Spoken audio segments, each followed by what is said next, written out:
ನಮಸ್ಕಾರ ವೀಕ್ಷಕರೇ, air strike effect ವಿಶೇಷ ಕಾರ್ಯಕ್ರಮಕ್ಕೆ ಸ್ವಾಗತ. ನಾನು ಗೌತಮ್ ಶೆಟ್ಟಿ. ಎಸ್, ಈ ಏರ್ ಸ್ಟ್ರೈಕ್ ಅಥವಾ ನಿನ್ನೆ ನಡೆದಂತಹ ಸರ್ಜಿಕಲ್ ಸ್ಟ್ರೈಕ್ 2 ಅಂತಾನೆ ಕರಿತಾ ಇರುವಂತಹ ಒಂದು ವಿಚಾರದ ಬಗ್ಗೆ ಏನು ವಿಶೇಷವಾಗಿ ಹೇಳಬೇಕಾದಂತಹ ಅಗತ್ಯ ಇಲ್ಲ. ಯಾಕಂತ ಹೇಳಿದ್ರೆ ಇಡೀ ದೇಶದಲ್ಲಿ ಈ ಒಂದು ವಿಚಾರ ಈಗ ಸದ್ದು ಮಾಡ್ತಾ ಇರುವಂತದ್ದು ಮಾತ್ರ ಅಲ್ಲ, ಅಂತಾರಾಷ್ಟ್ರೀಯ ಮಟ್ಟದಲ್ಲಿ ಕೂಡ ಈ ಬಗ್ಗೆ ಮಾತುಕತೆಗಳು ಕೇಳಿ ಬರ್ತಾ ಇರುವಂತದ್ದು. ಏನು ಸುಮಾರು 12 ದಿನಗಳ ಹಿಂದೆ ನಡೆದಂತಹ ಪುಲ್ವಾಮಾದಲ್ಲಿ ನಡೆದಂತಹ ಭಾರತೀಯ ಯೋಧರ ಮೇಲಿನ ಆತ್ಮಾಹುತಿ ಬಾಂಬ್ ದಾಳಿ ಏನಿದೆ, ಇದಕ್ಕೆ ಪ್ರತೀಕಾರ ಕೈಗೊಳ್ಳಬೇಕು ಅನ್ನುವಂತಹ ಮಾತುಗಳು ಕೇಳಿ ಬರ್ತಾ ಇತ್ತು. ಈ ಹಿನ್ನೆಲೆಯಲ್ಲಿ ಸೂಕ್ತವಾದ ಉತ್ತರವನ್ನ ಕೊಡಬೇಕು ಅನ್ನುವಂಥ ನಿಟ್ಟಿನಲ್ಲಿ ಸಾಕಷ್ಟು ಒತ್ತಡಗಳು ಕೂಡ ಕೇಳಿ ಬರ್ತಾ ಇತ್ತು. ಸರ್ಕಾರ ಏನು ಮಾಡ್ತಾ ಇದೆ ಎನ್ನುವಂತಹ ಪ್ರಶ್ನೆಗಳನ್ನ ಕೂಡ ಕೇಳಿರುವಂತಹ ಸಂದರ್ಭಗಳಿತ್ತು. ಸೊ ಅದೆಲ್ಲದಕ್ಕೂ ನಿನ್ನೆ ಉತ್ತರವನ್ನ ಕೊಟ್ಟಿದೆ ಕೇಂದ್ರ ಸರ್ಕಾರ ಅನ್ನುವಂಥದ್ದು. ಅಂದರೆ ಭಾರತೀಯ ವಾಯುಸೇನೆ ಸರ್ಜಿಕಲ್ ಸ್ಟ್ರೈಕ್ ಅನ್ನು ನಡೆಸಿದೆ. ಪಾಕಿಸ್ತಾನದ ಒಳಗೆ ನುಗ್ಗಿ ಅಲ್ಲಿದ್ದಂತಹ ಉಗ್ರರ ನೆಲೆಗಳನ್ನು ಧ್ವಂಸ ಮಾಡಿರುವಂತಹ ಮಾಹಿತಿ. ಎಸ್, ಆ ಬಗ್ಗೆ ಈಗ ನಾವು ಮಾತನಾಡಬೇಕು. ಅಂದರೆ ಒಟ್ಟು ಈ ರೀತಿ ನಡೆಯುವಂತಹ ಒಂದು ಕಾರ್ಯಾಚರಣೆಗಳು ಹೇಗಿರುತ್ತೆ, ಮತ್ತು ಈ ಸಂದರ್ಭದಲ್ಲಿ ಆಗುವಂತಹ ಬದಲಾವಣೆಗಳು ಅಥವಾ ಅದರ ಪರಿಣಾಮಗಳು, ಜೊತೆಗೆ ಮುಂದಕ್ಕೆ ಏನಾಗಬಹುದು ಈ ರೀತಿಯ ಘಟನೆಗಳಿಂದಾಗಿ ಅನ್ನುವಂಥದ್ದನ್ನು ನಾವು ಮಾಹಿತಿಯನ್ನು ಪಡೆದುಕೊಳ್ಳಬೇಕು. ಸೊ ನಮ್ಮ ಜೊತೆಗೆ ಮಾಹಿತಿಗಳನ್ನು ಹಂಚಿಕೊಳ್ಳೋದಿಕ್ಕೆ ಸೇನೆಯಲ್ಲಿ ಬಹಳಷ್ಟು ವರ್ಷಗಳ ಕಾಲ ಸೇವೆಯನ್ನು ಸಲ್ಲಿಸಿ ನಿವೃತ್ತರಾದಂತಹ ಅಧಿಕಾರಿಗಳಿದ್ದಾರೆ. ನಮ್ಮ ಒಟ್ಟಿಗಿರುವಂತಹ ಒಬ್ಬರು ವ್ಯಕ್ತಿ ಅಥವಾ ಅತಿಥಿ ಕರ್ನಲ್ ಶರತ್ ಭಂಡಾರಿ ಅವರು. ಇವರು ಭಾರತೀಯ ಸೇನೆಯಲ್ಲಿ ಸೇವೆಯನ್ನು ಸಲ್ಲಿಸಿ ಕರ್ನಲ್ ಆಗಿ ಸುಮಾರು 30 ವರ್ಷಗಳ ಕಾಲ ಸೇವೆಯನ್ನು ಸಲ್ಲಿಸಿ ನಿವೃತ್ತಿಯನ್ನು ಹೊಂದಿದ್ದಾರೆ. ಸರ್, ಕಾರ್ಯಕ್ರಮಕ್ಕೆ ಸ್ವಾಗತ. ನಮಸ್ತೆ. ವಂದನೆ. ಎಸ್, ನಮ್ಮೊಟ್ಟಿಗಿರುವಂತಹ ಮತ್ತೊಬ್ಬ ಅತಿಥಿ ಬ್ರಿಗೇಡಿಯರ್ IN ರೈ. ಇವರು ಕೂಡ ಭಾರತೀಯ ಸೇನೆಯಲ್ಲಿ ಸುಮಾರು 34 ವರ್ಷಗಳ ಕಾಲ ಸೇವೆಯನ್ನು ಸಲ್ಲಿಸಿ ಬ್ರಿಗೇಡಿಯರ್ ಆಗಿ ನಿವೃತ್ತಿಯನ್ನು ಹೊಂದಿದ್ದಾರೆ. ಇವರು ಕೂಡ ಕಾರ್ಯಕ್ರಮದಲ್ಲಿ ಪಾಲ್ಗೊಳ್ತಾ ಇದ್ದಾರೆ. ಸರ್, ಕಾರ್ಯಕ್ರಮಕ್ಕೆ ಸ್ವಾಗತ. ನಮಸ್ತೆ. ಎಸ್, ಇನ್ನು ಈ ಒಂದು ವಿಚಾರದ ಬಗ್ಗೆ ರಾಜಕೀಯವಾಗಿ ವಿಶ್ಲೇಷಣೆ ಮಾಡೋದಕ್ಕೆ ಅಥವಾ ರಾಜಕೀಯ ದೃಷ್ಟಿಕೋನದಿಂದ ಈ ಒಂದು ಆಯಾಮವನ್ನು ಚರ್ಚೆ ಮಾಡೋದಕ್ಕೆ ನಮ್ಮ ಜೊತೆ ಇರುವಂತಹ ಅತಿಥಿ MG ಹೆಗ್ಡೆ ಅವರಿದ್ದಾರೆ. ಸರ್, ತಮಗೂ ಕೂಡ ಕಾರ್ಯಕ್ರಮಕ್ಕೆ ಸ್ವಾಗತ. ಎಸ್, ನಾನು ಕರ್ನಲ್ ಶರತ್ ಭಂಡಾರಿ ಅವರು ನಿಮ್ಮಿಂದ ಸ್ಟಾರ್ಟ್ ಮಾಡೋದಕ್ಕೆ ಬಯಸ್ತೀನಿ. ಏನು ಹೇಳ್ತೀರಿ ನಿನ್ನೆ ನಡೆದಿರುವಂತಹ ಒಂದು ವಿದ್ಯಮಾನದ ಬಗ್ಗೆ? ನೋಡಿ, ಪಾಕಿಸ್ತಾನಿ ನುಸುಳುಕೋರರು ನಮ್ಮ ಸೈನಿಕರನ್ನು ತುಂಬ ಅನಿರೀಕ್ಷಿತವಾಗಿ ಒಂದು ದಾಳಿ ಮಾಡಿ ಹುತಾತ್ಮರನ್ನಾಗಿ ಮಾಡಿದ್ದಾರೆ. ಅದಕ್ಕೆ ಪ್ರತೀಕಾರವಾಗಿ ಸರ್ಕಾರಕ್ಕೆ ಬೇರೆ ದಾರಿ ಇರಲಿಲ್ಲ ಅಂತ ಕಾಣ್ತದೆ. ಯಾಕಂದ್ರೆ ತುಂಬ ಒತ್ತಡ ಬಂದಿದೆ ಸರ್ಕಾರದ ಮೇಲೆ, ಏನಾದರೂ ಒಂದು ಮಾಡಿ ತೋರಿಸ್ಬೇಕಂತ. ಮುಂಚೆಯೂ ಹೀಗೇನು ಕೆಲವು ಸಲ ಆಗಿದೆ. ಪಾಕಿಸ್ತಾನಕ್ಕೆ ವಾರ್ನಿಂಗ್ ಕೊಟ್ಟು ಏನು ಕೊಟ್ಟು ಏನು ಆಗಿರಲಿಲ್ಲ. ಆದ ಕಾರಣ ಈಗ ಒಂದು ಬಲವಾದ ಒಂದು ಪೆಟ್ಟು ಕೊಟ್ಟು ಏನಾದರೂ ಒಂದು ಕಾರ್ಯಕ್ರಮ ಹಮ್ಮಿಕೊಳ್ಬೇಕಂತ ಖಂಡಿತವಾಗಿ ಎಲ್ಲರೂ ನಿರೀಕ್ಷೆಯಲ್ಲಿದ್ದರು. ಈಗ ನೋಡಿ, ಒಳ್ಳೆ ಕಾರ್ಯಕ್ರಮ ಹಮ್ಮಿಕೊಂಡಿದ್ದಾರೆ. ಇದರಲ್ಲಿ ಒಂದು ವಿಶೇಷತೆ ಏನಂತ ಹೇಳಿದ್ರೆ, ಮುಂಚೆ ಎಲ್ಲ ಸರ್ಜಿಕಲ್ ಸ್ಟ್ರೈಕ್ಗಳು ಲ್ಯಾಂಡ್ ಬೇಸ್ಡ್, ಅಂದರೆ ನೆಲದಲ್ಲಿ ಹೋಗಿ ಒಂದು 2 ಕಿಲೋಮೀಟರ್ 3 ಕಿಲೋಮೀಟರ್ ಹೋಗಿ ಹೊಡೆದು ಬರೋದಿತ್ತು. ಈ ಸಲ ಏನಾಗಿದೆ, ಅವರೆಲ್ಲ ತುಂಬ 15-20 ಕಿಲೋಮೀಟರ್ ಹಿಂದೆ ಹೋಗಿದ್ದಾರೆ. ಸೊ ಆದ ಕಾರಣ ಅದು ವಾಯು ಮಾರ್ಗವನ್ನು ಉಪಯೋಗಿಸಿದ್ದಾರೆ. ನಮ್ಮ ಫೈಟರ್ಗಳನ್ನು ಅಲ್ಲಿ ಕಳುಹಿಸಿ ಅವರ ನೆಲೆಗಳನ್ನು ಧ್ವಂಸ ಮಾಡಿದ್ದಾರೆ. ಇದು ಅತಿ ಉತ್ತಮವಾದ ಒಂದು ಬೆಳವಣಿಗೆ. ಅದು ವಿಶೇಷತೆ ಏನಂತ ಹೇಳಿದ್ರೆ, ಎಲ್ಲ ಹೋದ ವಿಮಾನಗಳು ಸುರಕ್ಷಿತವಾಗಿ ವಾಪಸ್ಸು ಬಂದಿವೆ. ಒಳ್ಳೆ ಕಾರ್ಯಕ್ರಮವನ್ನು ಮಾಡಿದ್ದಾರೆ. ಇದರಿಂದ ಪಾಕಿಸ್ತಾನ ಈಗ ಏನಾದರೂ ಒಂದು ಬುದ್ಧಿ ಕಲಿಬೇಕು. ಅದು ಬುದ್ಧಿ ಕಲಿದಿದ್ರೆ ಮುಂದಕ್ಕೆ ಬೇರೆ ಕಾರ್ಯಕ್ರಮ ಉಂಟು. ಎಸ್, ಅಂದ್ರೆ ನಾವು ಬಹಳಷ್ಟು ವರ್ಷಗಳಿಂದ ಈ ಒಂದು ಉಗ್ರವಾದವನ್ನ ಮಟ್ಟ ಹಾಕುವ ನಿಟ್ಟಿನಲ್ಲಿ ಪ್ರಯತ್ನಗಳನ್ನ ಮಾಡ್ತಾ ಇದ್ರು ಕೂಡ ಎಲ್ಲೋ ಒಂದು ಕಡೆ ಕುಮ್ಮಕ್ಕು ಕೊಡ್ತಾ ಇದೆ ಅನ್ನುವಂತಹ ಆರೋಪ ಅಥವಾ ಕುಮ್ಮಕ್ಕು ಕೊಡ್ತಾ ಬರುವಂತಹ ಕೆಲಸವನ್ನ ಮಾಡ್ಕೊಂಡು ಬಂದಿರುವಂತದ್ದು ಪಾಕಿಸ್ತಾನ ಅನ್ನುವಂಥದ್ದು. ಸೊ ಈ ಮೂಲಕ ಒಂದು ದಿಟ್ಟ ಉತ್ತರವನ್ನ ಕೊಟ್ಟಿದ್ದಾರೆ ಅನ್ನುವಂಥದ್ದು. ಎಸ್, ಬ್ರಿಗೇಡಿಯರ್ ಸರ್, ನೀವೇನು ಹೇಳ್ತೀರಿ? ಮೊನ್ನೆ ಇದಕ್ಕಿಂತ ಮೊದಲು ಪುಲ್ವಾಮಾದಲ್ಲಿ ಉಗ್ರರ ದಾಳಿ ಆದಮೇಲೆ 40 ಅರೆ ಸೈನಿಕರು ಹುತಾತ್ಮರಾದರು. ಆಗ ದೇಶದಲ್ಲಿ ಒಂದು ದುಃಖದ ಛಾಯೆ ಒಂದು ಎಲ್ಲರನ್ನು ಆವರಿಸಿತ್ತು. ಹಾಗಾಗಿ ಒಂದು ಮೊರಾಲ್ ಒಂದು ಅಷ್ಟೊಂದು ಉತ್ತಮ ಇರಲಿಲ್ಲ ಅಂತ ಹೇಳ್ಬೋದು ಭಾರತ ದೇಶ ಜನತೆ. ಅದೇ ನಿನ್ನಿಂದ ನಾನು ನೋಡ್ತಾ ಇದ್ದೇನೆ, ನಿನ್ನಿಂದ ಎಲ್ಲರ ಮುಖದಲ್ಲೂ ಒಂದು ಸಂತೋಷ, ಒಂದು ಉಲ್ಲಾಸ, ಅಂಥದ್ದೊಂದು ಛಾಯೆ ಬಂದಿದೆ ಎಲ್ಲರಿಗೂ. ಅದು ಎಲ್ಲರಿಗೊಂದು ಹೆಮ್ಮೆ ಪಡುವಂಥ. ಅಂದರೆ ಯಾಕೆಂದರೆ ಕರ್ನಲ್ ಭಂಡಾರಿ ಅವರು ಹೇಳಿದಂತೆ 71ನೇ ಇಸವಿಯ ನಂತರ ನಾವು LOCಯನ್ನು ದಾಟಿಲ್ಲ. ಕಾರ್ಗಿಲಲ್ಲಿ ಕೂಡ ಇದೇ ಮಿರಾಜ್ಗಳು ಬಾಂಬ್ ಮಾಡಿದ್ದೇವೆ. ಆದರೆ ಆ ಸಮಯದಲ್ಲಿ ವಾಜಪೇಯಿ ಅವರ ಆರ್ಡರ್ ಇತ್ತು, ಯಾವ ಕ್ರಮದಲ್ಲಿ ಆದರೂ ನೀವು LOCಯನ್ನು ದಾಟಬಾರ್ದು ಅಂತ. ಆದರೆ ಈ ಸಲ ಫಸ್ಟ್ ಟೈಮ್ 48 ವರ್ಷ ಕಳೆದ ಮೇಲೆ ನಮ್ಮ ವಾಯುಸೇನೆ LOC ಮಾತ್ರ ಅಲ್ಲ, ಒಂದು ಉಗ್ರರ ಕ್ಯಾಂಪ್ ಪಾಕಿಸ್ತಾನದಲ್ಲೇ ಇತ್ತು, 2 POK ಯಲ್ಲಿತ್ತು, ಒಂದು ಪಾಕಿಸ್ತಾನದಲ್ಲಿತ್ತು. ಅದು ನಮ್ಮ ಇದು ಬಾಲಾಕೋಟ್ ಅಂತ ದೊಡ್ಡ ಕ್ಯಾಂಪ್ ಅದು. ಹಾಗಾಗಿ LOC ದಾಟಿ POK ದಾಟಿ ನಂತರ ಪಾಕಿಸ್ತಾನಕ್ಕೆ ಹೋಗಿ ಅದರ ಮೇಲೆ ಬಾಂಬ್ ಹಾಕಿದ್ದಾರೆ. ಹಾಗಾಗಿ ಅದರಲ್ಲಿ ತುಂಬ ಪ್ಲ್ಯಾನಿಂಗ್ ನಂತರ ಎಕ್ಸಿಕ್ಯೂಷನ್ ಎಲ್ಲ ಪರ್ಫೆಕ್ಟ್ ಆಗಿದೆ.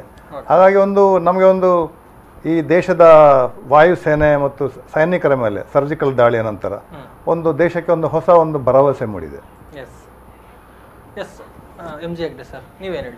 ನೋಡಿ, ಒಂದು ಅವ್ಯಾಹತವಾಗಿ ನಡೆಯತಕ್ಕಂಥ ಈ ಭಯೋತ್ಪಾದನೆಗೆ ಎಲ್ಲ ದೇಶವೂ ಅದಕ್ಕೆ ಏನಾದರೂ ಒಂದು ಮಾಡಲೇಬೇಕು ಹೇಳುವಂಥದ್ದಿತ್ತು. ಭಾರತಕ್ಕೂ ದೊಡ್ಡ ತಲೆನೋವು.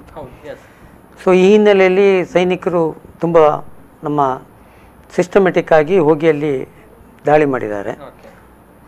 ಅದು ತುಂಬ ಅಭಿನಂದನೀಯ ಮತ್ತು ಅಗತ್ಯ ಇರುವಂಥ ಇದು. ಆದರೆ ನೀವು ಕರೆದಾಗ ನಾನು ಬರಬಾರ್ದು ಅಂತಿದ್ದೆ. ಯಾಕೆಂದರೆ ಹಿಂದೆ ಒಮ್ಮೆ ಭಯೋತ್ಪಾದನೆ ದಾಳಿ ಆದಾಗ ಅದರ ಲೈವನ್ನು ಟಿ ವಿಯಲ್ಲಿ ತೋರಿಸ್ತಾ ಇದ್ರು. ಅದನ್ನು ಅವರು ಅಲ್ಲಿ ಕುತ್ಕೊಂಡು ನೋಡ್ತಾ ಇದ್ರು ಹೇಳುವಂಥದ್ದು ಜಗಜ್ಜಾಹೀರಾಗಿದೆ.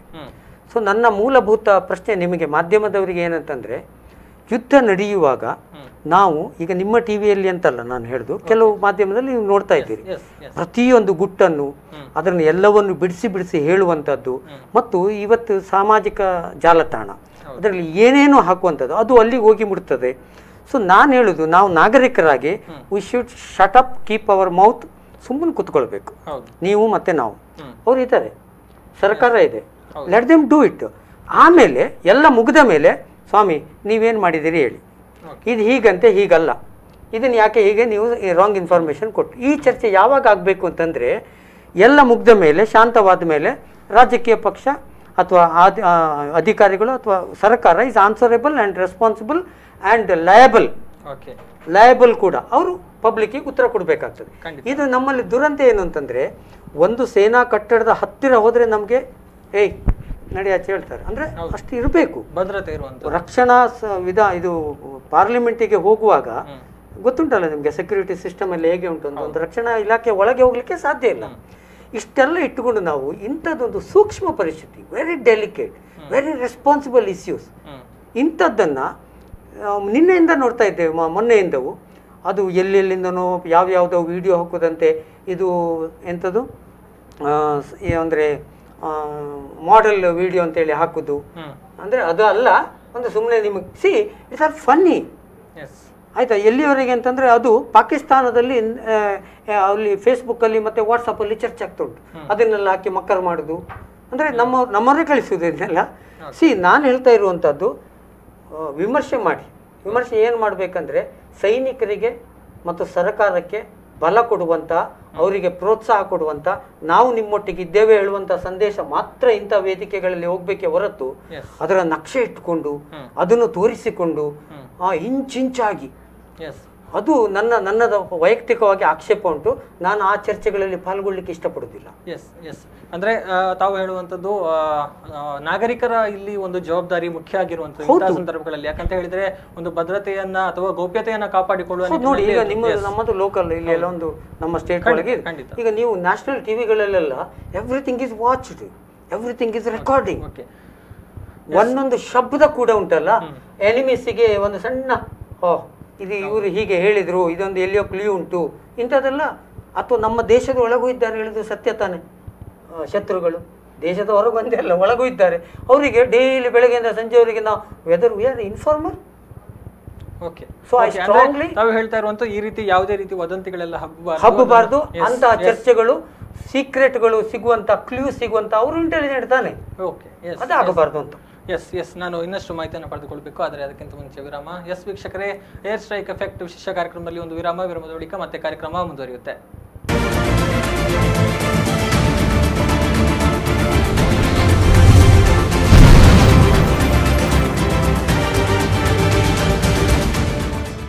ಏರ್ ಸ್ಟ್ರೈಕ್ ಎಫೆಕ್ಟ್ ವಿಶೇಷ ಕಾರ್ಯಕ್ರಮಕ್ಕೆ ಮತ್ತೊಮ್ಮೆ ಸ್ವಾಗತ ವೀಕ್ಷಕರೇ. ನಾವು ಚರ್ಚೆಯನ್ನ ಮಾಡ್ತಾ ಇದ್ವಿ.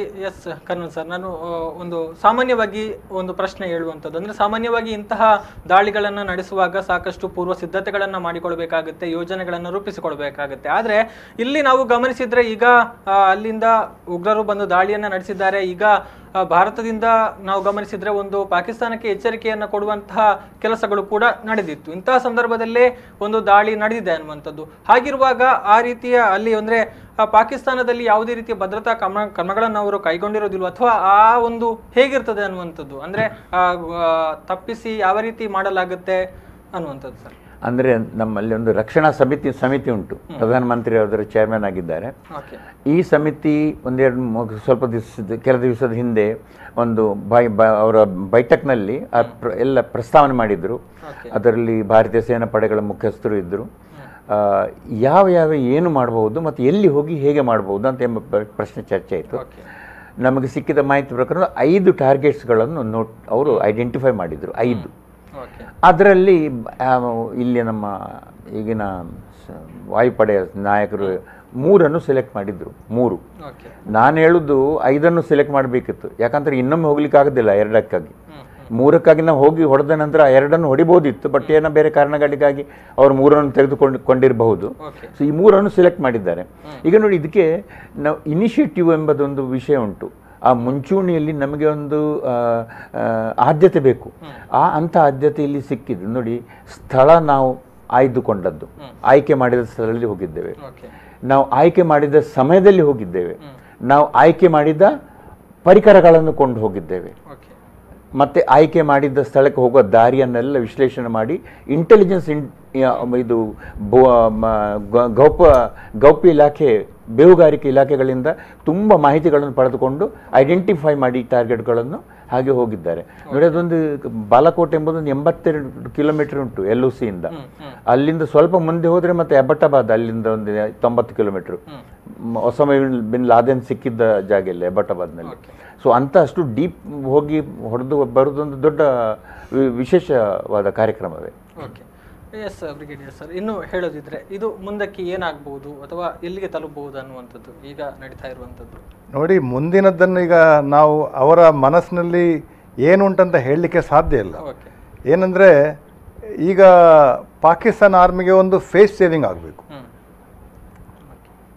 ಹಾಗಾಗಿ ಇದು ರಿಪೀಟ್ ಆಗ್ತಾ ಇದೆ. 65ನೇ ಇಸ್ವಿಯಲ್ಲಿ ಯುದ್ಧ ಆದಾಗ ಅವರಿಗೆ ಅಯೂಬ್ ಖಾನ್ ಅವ್ರದ್ದು ಪ್ಲ್ಯಾನ್ ಎಲ್ಲ ಹಾಳಾಗಿ ಹೋಯಿತು. ಆಗ ಕೂಡ ನಾವು ತುಂಬ ಅವರ ಪ್ರದೇಶವನ್ನು ಆಕ್ರಮಿಸಿಕೊಂಡಿದ್ದೆವು. ನಂತರ ಅವರ ಸೌಭಾಗ್ಯ ಅಂತ ಹೇಳ್ಬೋದು, ತಾಷ್ಕೆಂಟ್ನಲ್ಲಿ ಏನಾಯ್ತು ಅಂತ ನಾನು ಹೇಳಲಿಕ್ಕೆ ತಯಾರಿಲ್ಲ. ಕೊನೆಗೆ ಅವರು ಕಳೆದು ಹೋದ ಪ್ರದೇಶ ಎಲ್ಲ ಅವರಿಗೆ ವಾಪಸ್ ಕೊಟ್ಟೆವು. ಅದು ಫೇಸ್ ಸೇವಿಂಗ್. ನಂತರ 71 ವಾರಲ್ಲಿ ಪುನಃ ನಾವೊಂದು ಒಂದು ದೇಶವನ್ನು 2 ದೇಶವಾಗಿ ಮಾಡಿಬಿಟ್ಟೆವು. 93,000 ಪ್ರಿಸ್ನರ್ ಅಂತ ಕೈದಿಗಳನ್ನು ನಾವು ತೆಗೊಂಡೆವು. ಆಗ ಕೂಡ ಜುಲ್ಫಿಕರ್ ಅಲಿ ಭುಟ್ಟೋ ಇರುವಾಗ ಇಂದಿರಾ ಗಾಂಧಿಯವರು ಆದಷ್ಟು ಅವರಿಗೆ ರಿಯಾಯಿತಿ ಕೊಟ್ಟು ಶಿಮ್ಲಾ ಅಕಾರ್ಡ್ ಮಾಡಿಬಿಟ್ರು. ಈಗ ಇಲ್ಲಿ ನೋಡಿ, ನಾವು ಒಂದು ಮುಖ್ಯವಾದ ವಿಷಯವನ್ನು ಗಮನಿಸಬೇಕು. ಇದರಲ್ಲಿ ನಮ್ಮ ಸೇನೆ ಮತ್ತು ಪಾಕಿಸ್ತಾನದ ಸೇನೆ, ಇದರ ವ್ಯತ್ಯಾಸ ಏನು? ನಮ್ಮ ಸೇನೆ ಇರುವುದು ಭಾರತಕ್ಕಾಗಿ, ದ್ಯಾಟ್ ಈಸ್ ಅವರ್ ಫಿಲಾಸಫಿ. ಆದರೆ ಪಾಕಿಸ್ತಾನದಲ್ಲಿ ಪಾಕಿಸ್ತಾನ ಇರುವುದು ಪಾಕಿಸ್ತಾನ ಸೇನೆಗಾಗಿ. It has bin a martial law in Pakistan. ಅಂದರೆ ಅವರಿಗೆ ಅವರ ಸ್ಥಿತಿ, ಅವರ ಅಸ್ತಿತ್ವವನ್ನು ಉಳಿಸಿಕೊಳ್ಳಲಿಕ್ಕೆ ಅವರು ಏನು ಮಾಡಲಿಕ್ಕೂ ಸಾಧ್ಯ ಇದೆ. ಅಂದರೆ ಭಾರತ ವಿಷಯ ಒಂದು ಹೆದರಿಕೆ ಪ್ರಜೆಗಳಲ್ಲಿ ಹುಟ್ಟಿಸಿ ಅವರಿಗೆ ಪವರಲ್ಲಿ ಇರಬೇಕಂತ ಅವ್ರದ್ದು ಮೇನ್ ಏಮ್. ನಾಳೆ ಡೆಮೋಕ್ರಸಿ ಬಂದರೂ ಕೂಡ ಪುನಃ ಅವರದನ್ನು ಕಬಳಿಸಿ ಸೇನೆಯ ಪವರನ್ನು ತರ್ತಾರೆ. ಹಾಗಾಗಿ ಈಗ ಮುಂದೆ ಏನಾಗಬೇಕಂತ ಹೇಳಿ ಇಮ್ರಾನ್ ಖಾನ್ ಅಥವಾ ಇಲೆಕ್ಟೆಡ್ ರೆಪ್ರೆಸೆಂಟೇಟಿವ್ ಕೇಳಿ ಸಾಧ್ಯ ಇಲ್ಲ. ಅದು ಪಾಕಿಸ್ತಾನದ ಸೇನಾ ಜನರಲ್ಗಳ ಮನಸ್ಸಲ್ಲಿ ಏನುಂಟ ಅದೇ ಸಾಧ್ಯ. ನೋಡಿ ಸರ್ ಹೇಳಿದಾಗೆ ಪಾಕಿಸ್ತಾನ ಸಿಚುವೇಶನ್ನು ಅಲ್ಲಿ ಸಿಸ್ಟಮೇ ಇಲ್ಲಂತೆ. ಯಾರು ಸರ್ಕಾರ, ಯಾರು ಸೈನಿಕರು, ಯಾರು ಭಯೋತ್ಪಾದಕರು. ಭಯೋತ್ಪಾದಕರೇ ಇಂಡೈರೆಕ್ಟ್ಲಿ ರೂಲರ್ ಅಂತಲೂ ಇದೆ ಒಂದು ಸೆಕ್ಷನ್. ಅವ್ರು ಹೇಳಿದಾಗೆ ಇಡೀ ದೇಶ ನಡೀತಾ ಉಂಟು. ಈ ಟೋಟಲ್ ಆ ದೇಶವನ್ನು ನಡೆಸಿಕೊಂಡು ಹೋಗುವಂಥ ಬೇರೆ ಬೇರೆ ಇನ್ಸ್ಟಿಟ್ಯೂಷನ್ಸ್ಗಳಾಗಲಿ ಒಂದು ವ್ಯವಸ್ಥೆ ಅಲ್ಲಿ ಇಲ್ವೇ ಇಲ್ಲ. ಅಲ್ಲಿ ಒಟ್ಟು ಏನೋ ಒಂದು ಯಾರೋ ಒಬ್ಬ ರೂಲ್ ಮಾಡ್ತಾನೆ, ಅದು ಆಗ್ತಾ ಹೋಗ್ತಾ ಉಂಟು. ಮತ್ತು ಇಂಥದ್ರಲ್ಲಿ ನಾವು ವಿಶ್ಲೇಷಣೆ ಮಾಡೋದು ಹೇಗೆ ಅಂತಂದರೆ, ನೀವು ಇತಿಹಾಸದ ಎಲ್ಲ ರಾಜರಿಂದ ಹಿಡಿದು ಅಥವಾ ಆಧುನಿಕ ಭಾರತದ ಕಥೆಗಳು, ವಿಶ್ವದ ಕಥೆಗಳನ್ನು ಎಲ್ಲ ಹೋರಾಟಗಳು ನೋಡಿದರೆ ರಾಜಕಾರಣ ಮತ್ತು ಇಂತಹ ಯುದ್ಧಗಳು ಇದಕ್ಕೆ ಒಂದಕ್ಕೊಂದಕ್ಕೆ ಸಂಬಂಧ ಕೂಡ ಇರ್ತದೆ, ಒಂದಕ್ಕೊಂದಕ್ಕೆ ಲಿಂಕ್ ಇರ್ತದೆ. ಯಾರೋ ಒಬ್ಬ ಜನಪ್ರತಿನಿಧಿ ತೆಗೆದುಕೊಳ್ಳುವ ನಿರ್ಧಾರಗಳು, ಈಗ ಉದಾಹರಣೆಗೆ ಪಾಕಿಸ್ತಾನವನ್ನೇ ಅಲ್ಲಿ ಅವರು ಅಫ್ಘಾನಿಸ್ತಾನದ ಕತೆ ನೋಡಿದ್ರಿ, ಮತ್ತೆ ಇಂಟರ್ನ್ಯಾಷನಲ್ ಪಾಲಿಟಿಕ್ಸು, ಈ ಅಮೇರಿಕಾ, ಈ ಚೀನಾ, ಈ ಬೇರೆ ಬೇರೆ ಸಮಸ್ಯೆಗಳು ಒಂದಕ್ಕೊಂದಕ್ಕೆ ಲಿಂಕ್ ಇರುವಂಥದ್ದು, ಈ ಮತ್ತೆ ಮೈಗ್ರೇಷನ್ ವಲಸಿಗರ ಸಮಸ್ಯೆ, ಕೆಲವು ಕಡೆ ಗಡಿ ತಕರಾರುಗಳು, ಇಂಥ ಇಶ್ಯೂಗಳ ಜೊತೆಗೆ ರಾಜಕೀಯ ನಿರ್ಧಾರಗಳು ಹೇಗೆ ಅಂತಂದ್ರೆ, ಈಗ ನಮ್ಮ ದೇಶದಲ್ಲಿ ನಾವು ವಿಶ್ಲೇಷಣೆ ಮಾಡೋದಾದ್ರೆ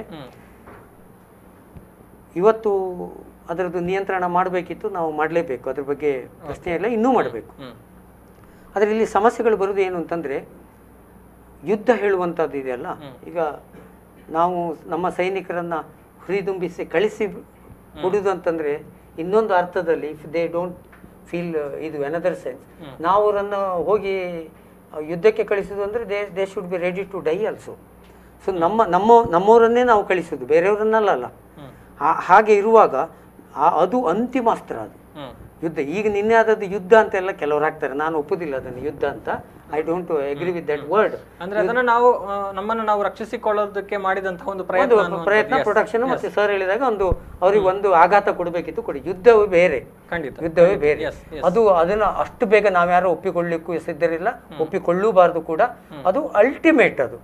ಹಾಗಾಗಿ ಇವತ್ತು ಅದನ್ನ ನಮ್ಮ ದುರಂತ ಏನು ಅಂತಂದ್ರೆ, ಪ್ರತಿಯೊಂದನ್ನು ಇವತ್ತು ಸೈನ್ಯದ ಶಕ್ತಿಯನ್ನ, ಸೈನ್ಯದ ತಂತ್ರವನ್ನ, ಸೈನ್ಯದ ಕಾರ್ಯಚಟುವಟಿಕೆಯನ್ನ ರಾಜಕಾರಣಕ್ಕೆ ಮತ್ತು ರಾಜಕೀಯ ಪಕ್ಷಗಳು, ಅದನ್ನ ಎಲ್ಲ ರಾಜಕೀಯ ಪಕ್ಷಗಳು, ಭಾರತದಲ್ಲಿರುವ ಎಲ್ಲ ರಾಜಕೀಯ ಪಕ್ಷಗಳು ತಮಗೆ ಬೇಕಾದಾಗೆ ಅದನ್ನ ಬಳಸಿಕೊಳ್ಳುವಂಥದ್ದು, ಮಾತಾಡುವಂಥದ್ದು ಉಂಟಲ್ಲ, ಅದು ಒಳ್ಳೆಯದಲ್ಲ.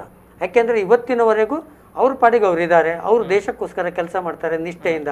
ಅದು ಯಾರೋ ಮೊನ್ನೆ ಎಲ್ಲ ಜಾತಿ ಲಿಸ್ಟ್ ಎಲ್ಲ ಬಿಡುಗಡೆ ಮಾಡಿಬಿಟ್ರು. ಶಾಕಿಂಗ್.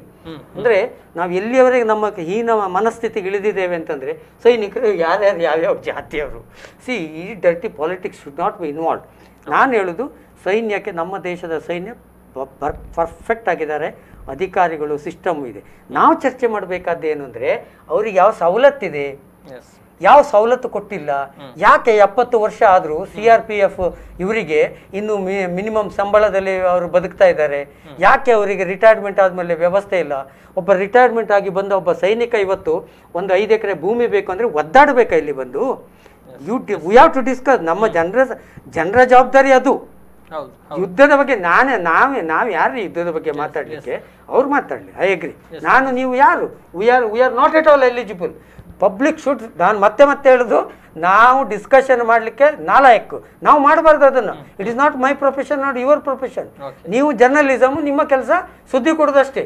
ಯುದ್ಧ ಹೇಗೆ ಆಗಬೇಕು, ಹೇಗೆ ಮಾಡಬೇಕು, ಹೇಗೆ ಹೊಡಿಬೇಕು, ಅವ್ರು ಮಾಡಬೇಕು, ಅದಕ್ಕೆ ಸರ್ಕಾರ ಸಪೋರ್ಟ್ ಮಾಡಬೇಕು. ನಾವೇನು ಮಾಡಬೇಕು? ಅವರ ಇದರದ್ದು ಚರ್ಚೆ ಆಗಬೇಕು, ಸಮಸ್ಯೆಗಳ ಬಗ್ಗೆ. ಇವತ್ತಿಗೂ ಕೂಡ ನನಗೆ ಗೊತ್ತಿದ್ದ ಹಾಗೆ ಅನೇಕ ಸಮಸ್ಯೆಗಳು ಜೀವಂತವಾಗಿದೆ. ಯಾವ ಸರ್ಕಾರವು, ಇರ್ರೆಸ್ಪೆಕ್ಟಿವ್ ಆಫ್ ಪಾರ್ಟಿ, ಯಾರು ಕೂಡ ಅದರ ಬಗ್ಗೆ ಯಾಕೆ ಚರ್ಚೆ ಮಾಡೋದಿಲ್ಲ? ನೀವು ಯಾಕೆ ಅವರು ಡೆಲ್ಲಿಯಲ್ಲಿ ರ್ಯಾಲಿ ಮಾಡಿದಾಗ ಚರ್ಚೆ ಮಾಡಲಿಲ್ಲ? ಮಾಡಿದಿರ ನೀವು? ಟಿವಿ ಅವರೆಲ್ಲ ಇಡೀ ದೇಶದಲ್ಲಿ ನೀವು ಅವತ್ತು ಮಾಡೋದಿಲ್ಲ. ಅಂದ್ರೆ ಸೈನಿಕರ ಸಮಸ್ಯೆಗಳು ಚರ್ಚೆ ಆಗ್ತದೆ. ನಾವು ದೇಶದ ಜನತೆ ಕೊಡಬೇಕಾದ್ದು, ಸೈನಿಕರಿಗೆ ಬಲ ಬರುವಂತ ವಿಷಯಗಳನ್ನ ಚರ್ಚೆ ಮಾಡಬೇಕು. ಮೀಡಿಯಾದವರು ಹೋರಾಟ ಮಾಡಬೇಕು, ನಾವು ಹೋರಾಟ ಮಾಡಬೇಕು. ಯುದ್ಧ ಹೇಗೆ ಮಾಡಬೇಕು, ಯಾಕೆ ಮಾಡಬೇಕು, ಎಲ್ಲಿ ಮಾಡಬೇಕು, ಎಷ್ಟೊತ್ತಿಗೆ ಮಾಡಬೇಕು, ನಮ್ಮ ಹತ್ರ ಅವ್ರು ಹೇಳ್ಬಾರ್ದು, ನಾವು ಅವ್ರ ಹತ್ರ ಕೇಳಬಾರ್ದು. ಹಿಂದೆ ಪಾಕಿಸ್ತಾನಕ್ಕೆ ಇಂಥ ಒಂದು ಬಲವಾದ ಸಂದೇಶ ಕೊಡುವ 2 ಅವಕಾಶಗಳಿದ್ದು.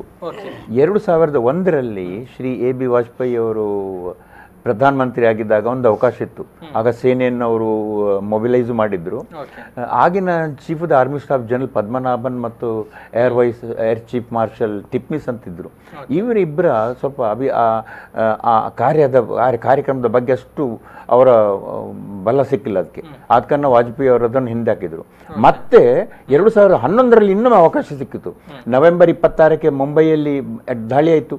ಅದರ ಹಿನ್ನೆಲೆಯಲ್ಲಿ ನಮ್ಮ ಭಾರತೀಯ ಸೇನಾ ಪಡೆಗಳನ್ನು ಗಡಿ ತನಕ ಕೊಂಡೋಗಿ ಆಗಿತ್ತು. ಆವಾಗ ಒಂದು ಒಳ್ಳೆ ಅವಕಾಶ ಇತ್ತು. ಅದು ಮತ್ತೆ ಒಂದು ಬೇರೆ ಬೇರೆ ಕಾರಣಗಳಿಗೆ ಅದು ಹಿಂದುಳಿದೋಯ್ತು, ಹಾಗೇನೆ ಅಲ್ಲಿತ್ತು. ಇದೀಗ 3ನೇ ಅವಕಾಶ ನಮ್ಗೆ ಸಿಕ್ಕಿದ್ದು, ಈಗಿನ ಸರ್ಕಾರ ಅದನ್ನು ಸದುಪಯೋಗ ಪಡಿಸಿಕೊಂಡಿದೆ. ಹಾಗೆ ಈಗ ನಾನು ಮೊದಲೇ ಹೇಳಿದ ಹಾಗೆ ಪಾಕಿಸ್ತಾನದ ವಿಷಯದಲ್ಲಿ ಎಲ್ಲ ಡಿಸಿಷನ್ ಮೇಕರ್ಸ್ ಅವರ ಸೇನೆಯ ಅಧಿಕಾರಿಗಳು. ಆದರೆ ಪರಿಸ್ಥಿತಿ ಹದ್ದು ಮೀರದಂತೆ ನಮ್ಮ ಜಗತ್ತಿನ ಕೆಲವು ಸೂಪರ್ ಪವರ್ಸ್ಗಳಿದ್ದಾವೆ. ನಾಳೆ ಏನಾದರೂ ಆಗುವ ಅಂದರೆ ಅವರಿಗೊಂದು ಲೆವೆಲ್ ಉಂಟು, ಅದಕ್ಕಿಂತ ಹೆಚ್ಚು ಮೀರದ ಹಾಗೆ ನೋಡಲಿಕ್ಕೆ ಈ ಸೂಪರ್ ಪವರ್ಗಳಿದ್ದಾವೆ. ಅವರಿಗೆ ಕೂಡ ಇಂಟ್ರೆಸ್ಟ್ ಇದೆ ಮಿಡ್ಲ್ ಈಸ್ಟ್ನಲ್ಲಿ. ಅದು ಅಲ್ಲದೆ ನಮ್ಮ 2 ರಾಷ್ಟ್ರಗಳು ಕೂಡ ನ್ಯೂಕ್ಲಿಯರ್ ಪವರ್. ಪಾಕಿಸ್ತಾನದ ನ್ಯೂಕ್ಲಿಯರ್ ಪವರ್ ಅಂದರೆ ಅದೊಂದು ಮಂಗನ ಕೈಯಲ್ಲಿ ಮಾಣಿಕ್ಯ ಕೊಟ್ಟ ಹಾಗೆ. It's not A responsible democracy. ಆದರೆ ನಮ್ಮ ದೇಶದಲ್ಲಿ ಇಟ್ಸ್ ಎ ರೆಸ್ಪಾನ್ಸಿಬಲ್ ಡೆಮೋಕ್ರಸಿ. ಅದನ್ನು ಕೂಡ ನಾವು ನೆನೆಸಿಕೊಳ್ಬೇಕು. ಮತ್ತು ಸೆಕೆಂಡ್ಲಿ, ನಮ್ಮಲ್ಲಿ ಮೊನ್ನೆಯಿಂದ ಪ್ರತೀಕಾರ ಬದಲಾ ಲೇನಾ ಹೇ ನೋಡಿ, ಅದು ನಮ್ಮ ಜನರ ತಪ್ಪು. ಯಾಕೆಂದರೆ war is a dirty game. ವಾರಲ್ಲಿ ಆ ಗೇಮಲ್ಲಿ there is only one winner. ಬಾಕಿ ಗೇಮಲ್ಲಿ winner and runner up 2 prize ಸಿಗ್ತದೆ. ಇಲ್ಲಿ ಒಬ್ಬನೇ ವಿನ್ನರ್. ಆದರೆ ಈಗ ಮೊನ್ನೆ 40 ಜನ CRPF ಯೋಧರು ಹುತಾತ್ಮರಾದರು. ಈಗ ವಾರ್ ಆದರೆ ಎಷ್ಟು ಜನ ಹುತಾತ್ಮರಾಗ್ತಾರೆ, ಎಷ್ಟು ಜನ ಅವರ ಅಂಗಾಂಗಗಳು ಕಳ್ಕೊಳ್ತಾರೆ. ಅವರೆಲ್ಲರೂ ನಮ್ಮ ದೇಶದ ಪ್ರಜೆಗಳು. ಅವರಿಗೆ ತಂದೆ ತಾಯಿಗಳಿದ್ದಾರೆ, ಕೆಲವರಿಗೆ ಹೆಂಡತಿದ್ದಾರೆ, ಕೆಲವರಿಗೆ ಮಕ್ಕಳಿದ್ದಾರೆ. ನಾವು ಇಲ್ಲಿ ಕೂತ್ಕೊಂಡು ನಮಗೆ ಒಂದು ಆ ಯುದ್ಧ ಅಂದರೆ T20 ಕ್ರಿಕೆಟ್ ಮ್ಯಾಚ್ ಆದಾಗೆ ಕಡೆಗೆ ಕೇಳುವುದು ಸ್ಕೋರ್ ಕಿತ್ನಾ ಹುವ ಅಂತ. ನಮಗೆ ಅದರಲ್ಲಿ ನಮ್ಗೆ ಏನು ಲಾಸ್ ಇಲ್ಲ, ಏನಿಲ್ಲ, ನಮಗೆ ಸ್ಕೋರ್ ಬೇಕಷ್ಟೇ. ನಮ್ದು ಎಷ್ಟು ವಿಮಾನ ಹೋಯ್ತು, ಅವ್ರದ್ದು ಎಷ್ಟು ವಿಮಾನ ಹೋಯ್ತು ಅಂತ ಕೇಳಿ ಮನೋರಂಜನಾತ್ಮಕವಾಗಿದೆ. ಹೌದು. ನಾವು as A nation we should be responsible. ಇದೇ ಪ್ರಜೆಗಳು ಕಂದಹಾರಿಗೆ ನಮ್ಮ ವಿಮಾನ ಕೊಂಡೋದಾಗ 2 ದಿವಸದ ಒಳಗೆ ಪಾರ್ಲಿಮೆಂಟ್ನ ಎದುರು ನಿಂತುಕೊಂಡು ಪ್ಲಾಕಾರ್ಡ್ ಹಿಡಿದುಕೊಂಡು ನಮ್ಮ ಹೆಂಡತಿ ಮಕ್ಕಳನ್ನು ಗಂಡಂದಿರನ್ನು ರಕ್ಷಿಸಿ ಅಂತ ಬೊಬ್ಬಡಿತಿದ್ರು. ಆಗ ಇವರಿಗೆ ದೇಶದ ವಿಷಯ ಗೊತ್ತಿರಲಿಲ್ಲ. ಆಗ ನಾವು ಬಿಡುಗಡೆ ಮಾಡಿದ್ದು ಯಾರನ್ನು? ಇದೇ ಹಫೀಜ್ ಸಯೀದನ್ನು. ನಮ್ಮ ಹೆಂಡತಿ ಮಕ್ಕಳು ತಂದೆ ತಾಯಂದಿರುವಾಗ ನಮಗೆ ಬಹಳ ತಲೆಬಿಸಿ ಉಂಟು. ಹಾಗೆ ನಿಮ್ಮ ಮಗ ಅಥವಾ ಮಗಳು ಅಥವಾ ಗಂಡ ಅಲ್ಲಿ ವಾರ್ಗೆ ಹೋದ್ರೆ ನಿಮಗೆ ಅಲ್ಲಿ ನಿದ್ದೆ ಬರ್ಲಿಕ್ಕಿಲ್ಲ. ಹಾಗೆ ನಾವು we are now A economic power, going to be we are the 5th largest economic power, going to be the 4th or 3rd in the near future. We should behave in a responsible manner. We should not play to the tune of Pakistani generals. ಅದಕ್ಕೆ ನಾನು ಪೂರಕವಾಗಿ ಹೇಳಬಲ್ಲೆ. ನೋಡಿ, 2 ರಾಷ್ಟ್ರಗಳು ಅಣ್ವಸ್ತ್ರ ಇದ್ದ ರಾಷ್ಟ್ರಗಳು. ಈ 2 ಅಣ್ವಸ್ತ್ರಗಳಿಗೆ ನಮ್ಮಲ್ಲಿ ಒಂದು ನ್ಯೂಕ್ಲಿಯರ್ ಡಾಕ್ಟ್ರಿನ್ ಅಂತ ಉಂಟು. ಇದಕ್ಕೆ ಅಣ್ವಸ್ತ್ರ ಉಪಯೋಗಿಸೋಕೆ ನಿಬಂಧನೆಗಳು ಮಾಡಿಕೊಂಡಿದ್ದೇವೆ.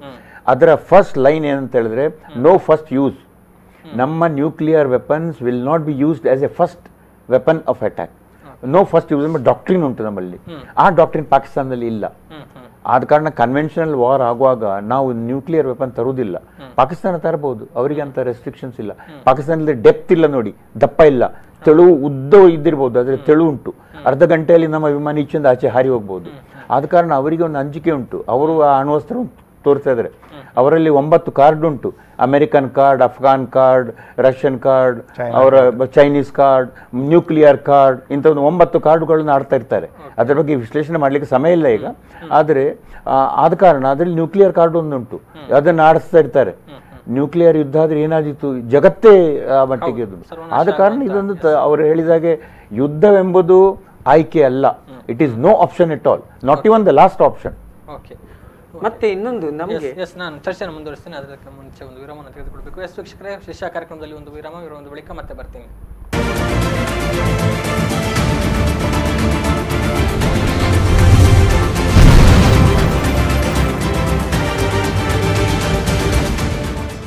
ಏರ್ ಸ್ಟ್ರೈಕ್ ಎಫೆಕ್ಟ್ ವಿಶೇಷ ಕಾರ್ಯಕ್ರಮಕ್ಕೆ ಮತ್ತೊಮ್ಮೆ ಸ್ವಾಗತ ವೀಕ್ಷಕರೇ. ನಾವು ಚರ್ಚೆಯನ್ನ ಮಾಡ್ತಾ ಇದ್ವಿ.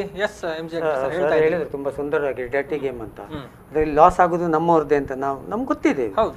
ದೇರ್ ಇಸ್ ಈಗ ಇವ್ರು ಹೇಳಿದಾಗೆ ನಾವು ಆರ್ಥಿಕವಾಗಿ ಪ್ರಬಲರಾಗ್ತಾ ಇದ್ದೇವೆ ಮತ್ತು ರಾಜತಾಂತ್ರಿಕವಾಗಿ ನಾವು ಎಲ್ಲ ದೇಶಗಳನ್ನು ಆಟ ಆಡಿಸುವಷ್ಟು ಬುದ್ಧಿವಂತಿಕೆ ನಮ್ಮಲ್ಲಿ ಇದೆ.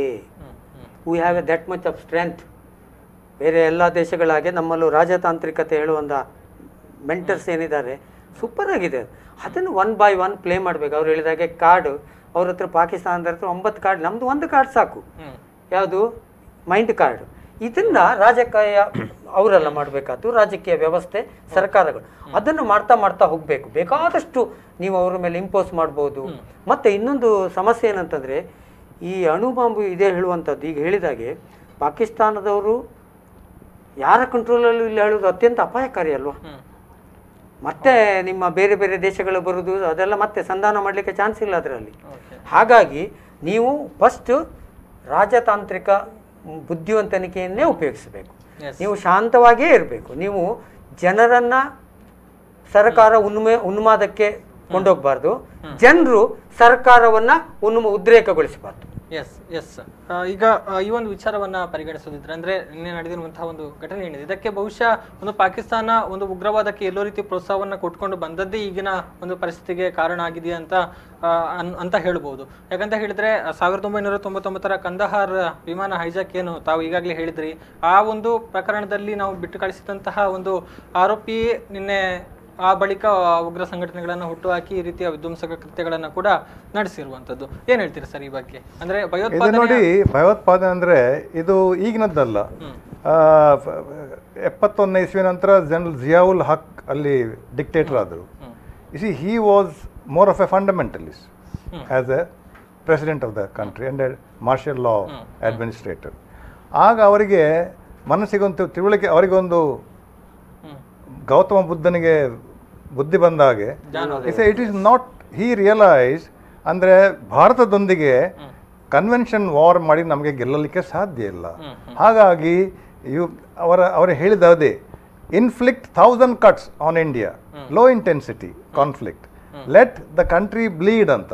ಅದಕ್ಕೆ ಯಾವುದು ರೀತಿ ಯಾವುದು? Fundamentalist through religion ಫೆನಾಟಿಸಮ್.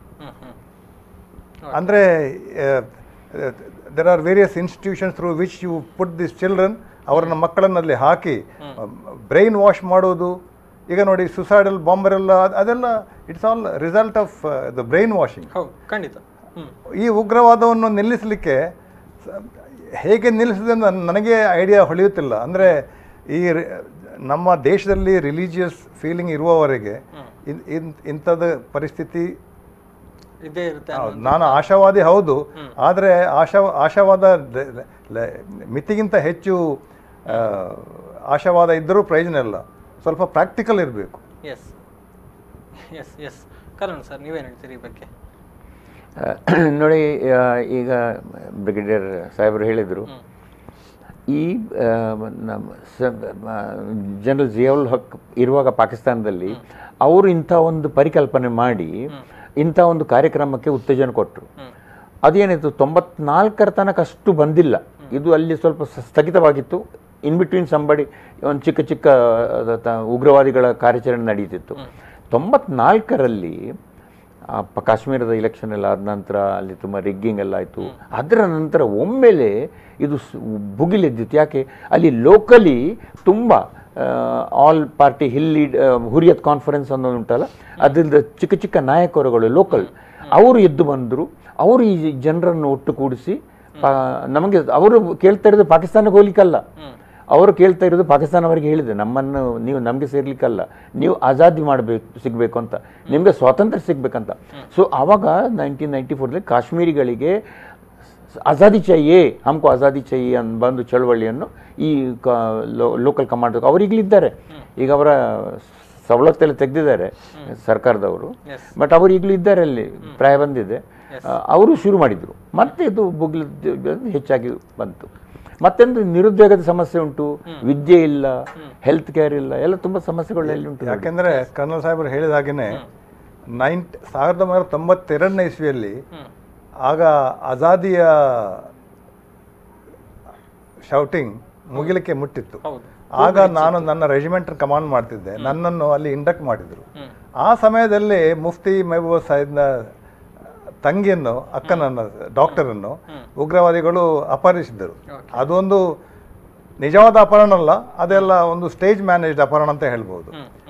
ಆ ಸಮಯದಲ್ಲಿ JNK ವ್ಯಾಲಿಯಲ್ಲಿ ಸ್ವಾತಂತ್ರ್ಯ ಅಂತ ಸಿಕ್ಕಿತಂತ ಒಂದು ಆ ಲೆವೆಲ್ಗೆ ಅವ್ರದ್ದು ಉದ್ರೇಕ ಮುಟ್ಟಿತ್ತು. ಆಗ ನಾನು ಅಲ್ಲಿದ್ದೆ ನನ್ನ ರೆಜಿಮೆಂಟ್ ಒಂದಿಗೆ ಕಾರ್ಗಿಲ್ನ ಎಡ ಪ್ರದೇಶದಲ್ಲಿ LOC ಮೇಲೆ 15,000 ಅಡಿ ಎತ್ತರದಲ್ಲಿ. ಅಂದರೆ ಅದನ್ನು ಆದಷ್ಟು ನಾವು ಕಂಟ್ರೋಲ್ ಮಾಡಿದೆವು. ಆದರೆ ಪ್ರಾಬ್ಲಮ್ ಏನಂದರೆ ಈ 2-3 ಪೊಲಿಟಿಕಲ್ ಫ್ಯಾಮಿಲೀಸ್ ಆ ದೇಶವನ್ನು ಆಳ್ತಾ ಇದ್ರು. ಎಲ್ಲರೂ ಅವರವರಿಗೆ ಅವರ ಹೊಟ್ಟೆ ತುಂಬಿಸಿದ್ದಲ್ಲದೆ ಕಾಶ್ಮೀರದಲ್ಲಿ 2 ಕ್ಲಾಸ್ ಇರುವುದು. ಒಂದು ಅತಿ ಬಡವರು, ಅತಿ ಬಡವರು, ಅವರು ನೋಡುವಾಗ ನಮಗೆ ದುಃಖ ಆಗ್ತದೆ. ಅಂದರೆ ಡೆವಲಪ್ಮೆಂಟ್ನ ಹಣ ಅವರಿಗೆ ಏನು ಸಿಗುವುದಿಲ್ಲ. ಮತ್ತೊಂದು ಕ್ಲಾಸ್ ಅಂದರೆ ಸೂಪರ್ ರಿಚ್, ಐಷಾರಾಮಿಗಳು. ಎಲ್ಲ ಹಣ ಎಲ್ಲ ಈ ನಮ್ಮ ಗವರ್ಮೆಂಟ್ನ ಎಲ್ಲ ಹಣ ಎಲ್ಲ ಹೋಗುದು ಅವರ ಜೇಬಿಗೆ ಹೋಗುದು ಅಂತ ಪರಿಸ್ಥಿತಿ ಇತ್ತು ಅಲ್ಲಿ. ಈಗಲೂ ಹಾಗೇನೇ ಇದೆ. ಈಗ ಒಂದು ನೋಡಿ, ಕಾಶ್ಮೀರದ್ದು if I am not wrong 5 ಡಿಸ್ಟಿಕ್ಗಳು ಮಾತ್ರ ಅವರು ಹೆಚ್ಚು ಈ ಆಂಟಿ ಇಂಡಿಯನ್ಸ್ ಉಳಿದವರು. ಮತ್ತು ಇನ್ನೊಂದು ನಿಮ್ಗೆ ಅನಾಲಿಸಿಸ್ ಹೇಳ್ತೇನೆ, ಅಲ್ಲಿ ರಾಷ್ಟ್ರೀಯ ಪಕ್ಷಗಳಾದಂಥ BJP, ಕಾಂಗ್ರೆಸ್ ಎಲ್ಲವೂ ಕೂಡ ವಿನ್ ಆಗಿದೆ. ಅದರ ಅರ್ಥ ಏನು ಹೇಳಿ? ಅಂದ್ರೆ ಅಲ್ಲಿನ ರಾಜಕೀಯ ಅಂದ್ರೆ ನಮ್ಮ ಇಂಡಿಯಾದ ಜೊತೆಗಿರುವಂತವರು ಮತದಾರರು ಜಾಸ್ತಿ ಇದ್ದಾರೆ ಅಂತ ಅರ್ಥ. ಆಂಟಿ ನ್ಯಾಷನಲ್ ತುಂಡುಪುಂಡು ಪಾರ್ಟಿಗಳಿಗಿಂತ ಇವರಿಗೆ ಜಾಸ್ತಿ ಮೆಜಾರಿಟಿ ಬರ್ತದೆ. ಹೀಗಿರುವಾಗ ಆ 5 ಡಿಸ್ಟಿಕ್ ಅನ್ನ ಬಿಟ್ಟು ಉಳಿದ ಇದು ಉಂಟಲ್ಲ ಜಿಲ್ಲೆಗಳ ಜನಸಮೂಹವನ್ನ ನಾವು ರಾಜತಾಂತ್ರಿಕವಾಗಿ ಹೇಗೆ ವಿಶ್ವಾಸಕ್ಕೆ ತಗೊಳ್ಳೋದು, ಅವರನ್ನು ಇಟ್ಟುಕೊಂಡು ಹೇಗೆ ಅಲ್ಲಿ ಒಳಗಿನ ವ್ಯವಸ್ಥೆ ಮಾಡಿಕೊಳ್ಳೋದು, ಇದರ ಜೊತೆಗೆ 370 ಆರ್ಟಿಕಲ್ ಶುಡ್ ಬಿ ರಿಮೂವ್. ಅದನ್ನು ಮಾಡಿದರೆ ನಮ್ಮ ರಾಜತಾಂತ್ರಿಕತೆಗೆ ಬೆಲೆ ಬರ್ತದೆ. ಇಲ್ಲಿ ಸಮಸ್ಯೆ ಅದೇನು, ಎಲ್ಲಾ ರಾಜಕೀಯ ಪಕ್ಷಗಳು ಅವರಿಗೆ ಬೇಕಾದಾಗ ಅಲ್ಲಿ ಹೋಗಿ ಹೊಂದಾಣಿಕೆ ಮಾಡಿಕೊಳ್ತಾರೆ. ಅವರಿಗೋಸ್ಕರ ಯಾರು ಮಾಡಿಕೊಳ್ಳಿಲ್ಲ ಅಲ್ಲಿ? ಕಾಂಗ್ರೆಸ್ ಅವರು ಮಾಡ್ಕೊಂಡ್ರು, ಕಾಂಗ್ರೆಸ್ನವರು ಬೈದು BJP ಅವರು ಮಾಡ್ಕೊಂಡ್ರು. ಈಗ ನಾಳೆ ಇನ್ನೊಂದು ಪಕ್ಷ ಬಂದ ಅವನು ಅಲ್ಲಿ ಅಧಿಕಾರಕ್ಕೋಸ್ಕರ everybody is having a compromising with that elements. ಎಲ್ಲೋ ಒಂದು ಕಡೆ ರಾಜಕೀಯ ಕಾರಣಗಳು. ಅದಕ್ಕೆ ನಾನು ಹೇಳ್ತಾ ಇರೋದು, ಈ ರಾಜಕಾರಣವೇ ನಮಗೆ ದೊಡ್ಡ ಸಮಸ್ಯೆ ಹೊರತು ಇಲ್ಲದೆ ಹೋದ್ರೆ ನೀವು 5 ಡಿಸ್ಟಿಕ್ ಅನ್ನ ಬಿಟ್ರೆ ಉಳಿದ ಡಿಸ್ಟಿಕ್ ಅನ್ನು ಕರೆಕ್ಟ್ ಮೊಬಿಲೈಸ್ ಮಾಡಿ 370 ಆರ್ಟಿಕಲ್ ಕಿತ್ತು ಬಿಸಾಡಿ ಆಮೇಲೆ ಅಲ್ಲಿ 5 ಡಿಸ್ಟಿಕ್ ಬಿಟ್ಟು ಉಳಿದ ಕಡೆ ಹೋಗಿ ನಮ್ಮವರೆಲ್ಲ ಸರಿ ಕುತ್ಕೊಂಡು ಮ್ಯಾನೇಜ್ ಮಾಡ್ಲಿಕ್ಕೆ ಇಡ್ತಾರೆ, ಒಂದು ನಿಯಂತ್ರಣಕ್ಕೆ ಬರ್ತದೆ. 370 ಆರ್ಟಿಕಲ್ ಕೂಡ ದೊಡ್ಡ ಪ್ರಾಬ್ಲಮೇ. ಅದನ್ನ ಯಾವ ಪಕ್ಷವೂ ಅದ್ರ ಬಗ್ಗೆ ಇಂಟ್ರೆಸ್ಟ್ ತೋರಿಸ್ತಾ ಇಲ್ಲ. ಅದಕ್ಕೆ ಪೂರಕವಾಗಿ ನಾನು ಹೇಳಬಯಸ್ತೇನೆ, ಕಾಶ್ಮೀರದಲ್ಲಿ 10 ಜಿಲ್ಲೆಗಳು, ಜಮ್ಮುವಿನಲ್ಲಿ 10 ಜಿಲ್ಲೆಗಳು, ಲಡಾಖ್ನಲ್ಲಿ 2 ಜಿಲ್ಲೆ. ಇದು ಕಾಶ್ಮೀರದ 22 ಜಿಲ್ಲೆಗಳ ಸ್ಥಾನಮಾನ. ಅವರು ಹೆಗಡೆ ಅವರು ಹೇಳಿದಾಗೆ ಗಲಾಟೆ ಆಗುವುದು ಆ ಕಾಶ್ಮೀರದಲ್ಲಿರೋ 10 ಜಿಲ್ಲೆ ಉಂಟಲ್ಲ ಅದರೆಲ್ಲ 5 ಜಿಲ್ಲೆಗಳು, ಅದೊಂದು ಸೆಂಟ್ರಲೈಸ್. ಅದಕ್ಕೆ ಕಾರಣ ತುಂಬದಿರಬಹುದು, ಕೆಲವು ಕಾರಣಗಳು ಸೂಕ್ಷ್ಮವಾದ ವಿಚಾರ, ಅದು ಹೇಳಿದ್ರೆಲ್ಲಷ್ಟು ತಾಪತ್ರೆ ಬಂದಿತ್ತು, ಬೇರೆ ಬೇರೆ ಕಾರಣಗಳಿಗಾಗಿ ಅದು 5 ಜಿಲ್ಲೆಗೆ ಸೀಮಿತವಾದದ್ದು. ಎಲ್ಲ ಗಲಾಟೆ ಆಗೋದು ಅಲ್ಲೇ. ಏನಾದ್ರು ಸ್ಪಿಲ್ ಓವರ್ ಆಚೆ ಈಚೆ ಇದ್ದಿರ್ಬೋದು ಅಷ್ಟೇ ಅಲ್ಲದೆ ಹೆಚ್ಚಿದ್ದು ಅಲ್ಲಿ ಉಂಟೆಲ್ಲ ಗಲಾಟೆ. ಇನ್ನೊಂದು 370 ಆರ್ಟಿಕಲ್, ಅದರೊಟ್ಟಿಗೆ ನಾನು ಇನ್ನೊಂದು ಆ್ಯಡ್ ಮಾಡ್ತೇನೆ, 35A ಅಂತ ಇನ್ನೊಂದು ಉಂಟು. ಅದರಲ್ಲಿ ಕಾಶ್ಮೀರದ ಪ್ರಜೆಗೆ ಅಂದರೆ ಪರ್ಮನೆಂಟ್ ರೆಸಿಡೆಂಟ್ಸ್ ಅಂತ ಮಾಡಿದ್ದಾರೆ. ಅದರಲ್ಲಿ ಕಾಶ್ಮೀರದಲ್ಲಿ ರಾಜ್ಯ ಸರ್ಕಾರದಲ್ಲಿ reservation is only limited to ಕಾಶ್ಮೀರಿಗೇನೆ.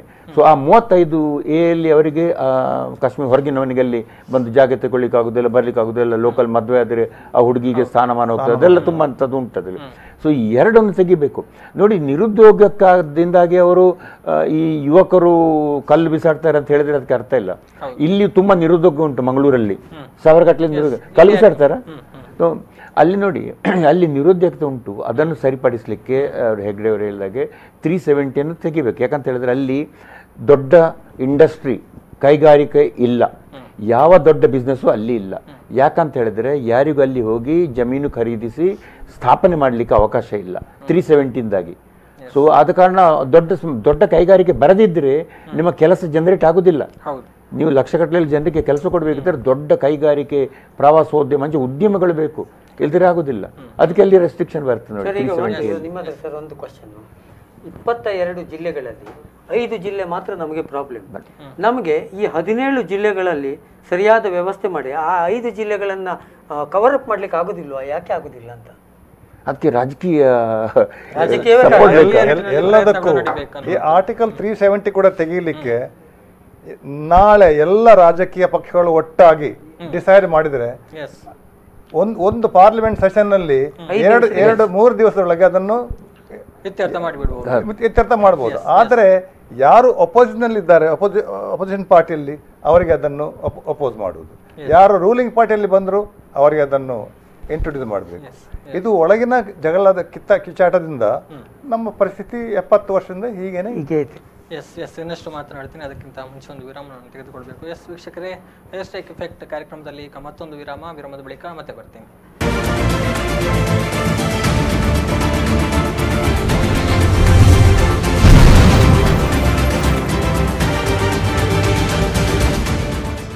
Air strike effect ವಿಶೇಷ ಕಾರ್ಯಕ್ರಮಕ್ಕೆ ಮತ್ತೊಮ್ಮೆ ಸ್ವಾಗತ ವೀಕ್ಷಕರೇ. ನಾವು ಚರ್ಚೆಯನ್ನು ಮುಂದುವರಿಸ್ತಾ ಇದ್ವಿ. ಅಂದ್ರೆ ನಾನೀಗ ಒಂದು ಕೇಳುವಂತಂದ್ರೆ, ಸಾಮಾನ್ಯವಾಗಿ ಇಷ್ಟರವರೆಗೆ ನಡೀತಾ ಇರುವಂತಹ ಒಂದು ಭಾರತ ಒಂದು ಉಗ್ರವಾದವನ್ನ ಮಟ್ಟ ಹಾಕುವಲ್ಲಿ ಕೈಗೊಂಡಿರುವಂತಹ ಒಂದು ಪ್ರಮುಖ ಕ್ರಮಗಳಲ್ಲಿ ಒಂದು ಕ್ರಮ ಅಂತ ಹೇಳಿದ್ರೆ ಈ ಪಾಕಿಸ್ತಾನವನ್ನ ಅಂತಾರಾಷ್ಟ್ರೀಯ ಮಟ್ಟದಲ್ಲಿ ಏಕಾಂಗಿಯನ್ನಾಗಿಸುವುದು. ಅಂದ್ರೆ ಅದು ಪಾಕಿಸ್ತಾನ ಈವರೆಗೆ ನಾವು ಗಮನಿಸಿದ ಪ್ರಕಾರ ಇಲ್ಲ, ನಾವು ಉಗ್ರವಾದಕ್ಕೆ ಬೆಂಬಲವನ್ನ ಕೊಡ್ತಾ ಇಲ್ಲ ಅನ್ನುವಂತಹ ಮಾತುಗಳನ್ನೇ ಹೇಳಿಕೊಂಡು ಬರ್ತಾ ಇತ್ತು. ಆದ್ರೆ ಅನೇಕ ಪ್ರಕರಣಗಳಲ್ಲಿ ಅದು ಉಗ್ರವಾದಕ್ಕೆ ಎಷ್ಟು ಪ್ರೋತ್ಸಾಹವನ್ನ ಕೊಡ್ತಾ ಇದೆ ಅನ್ನುವಂಥದ್ದು ಪ್ರೂವ್ ಆಗಿದೆ.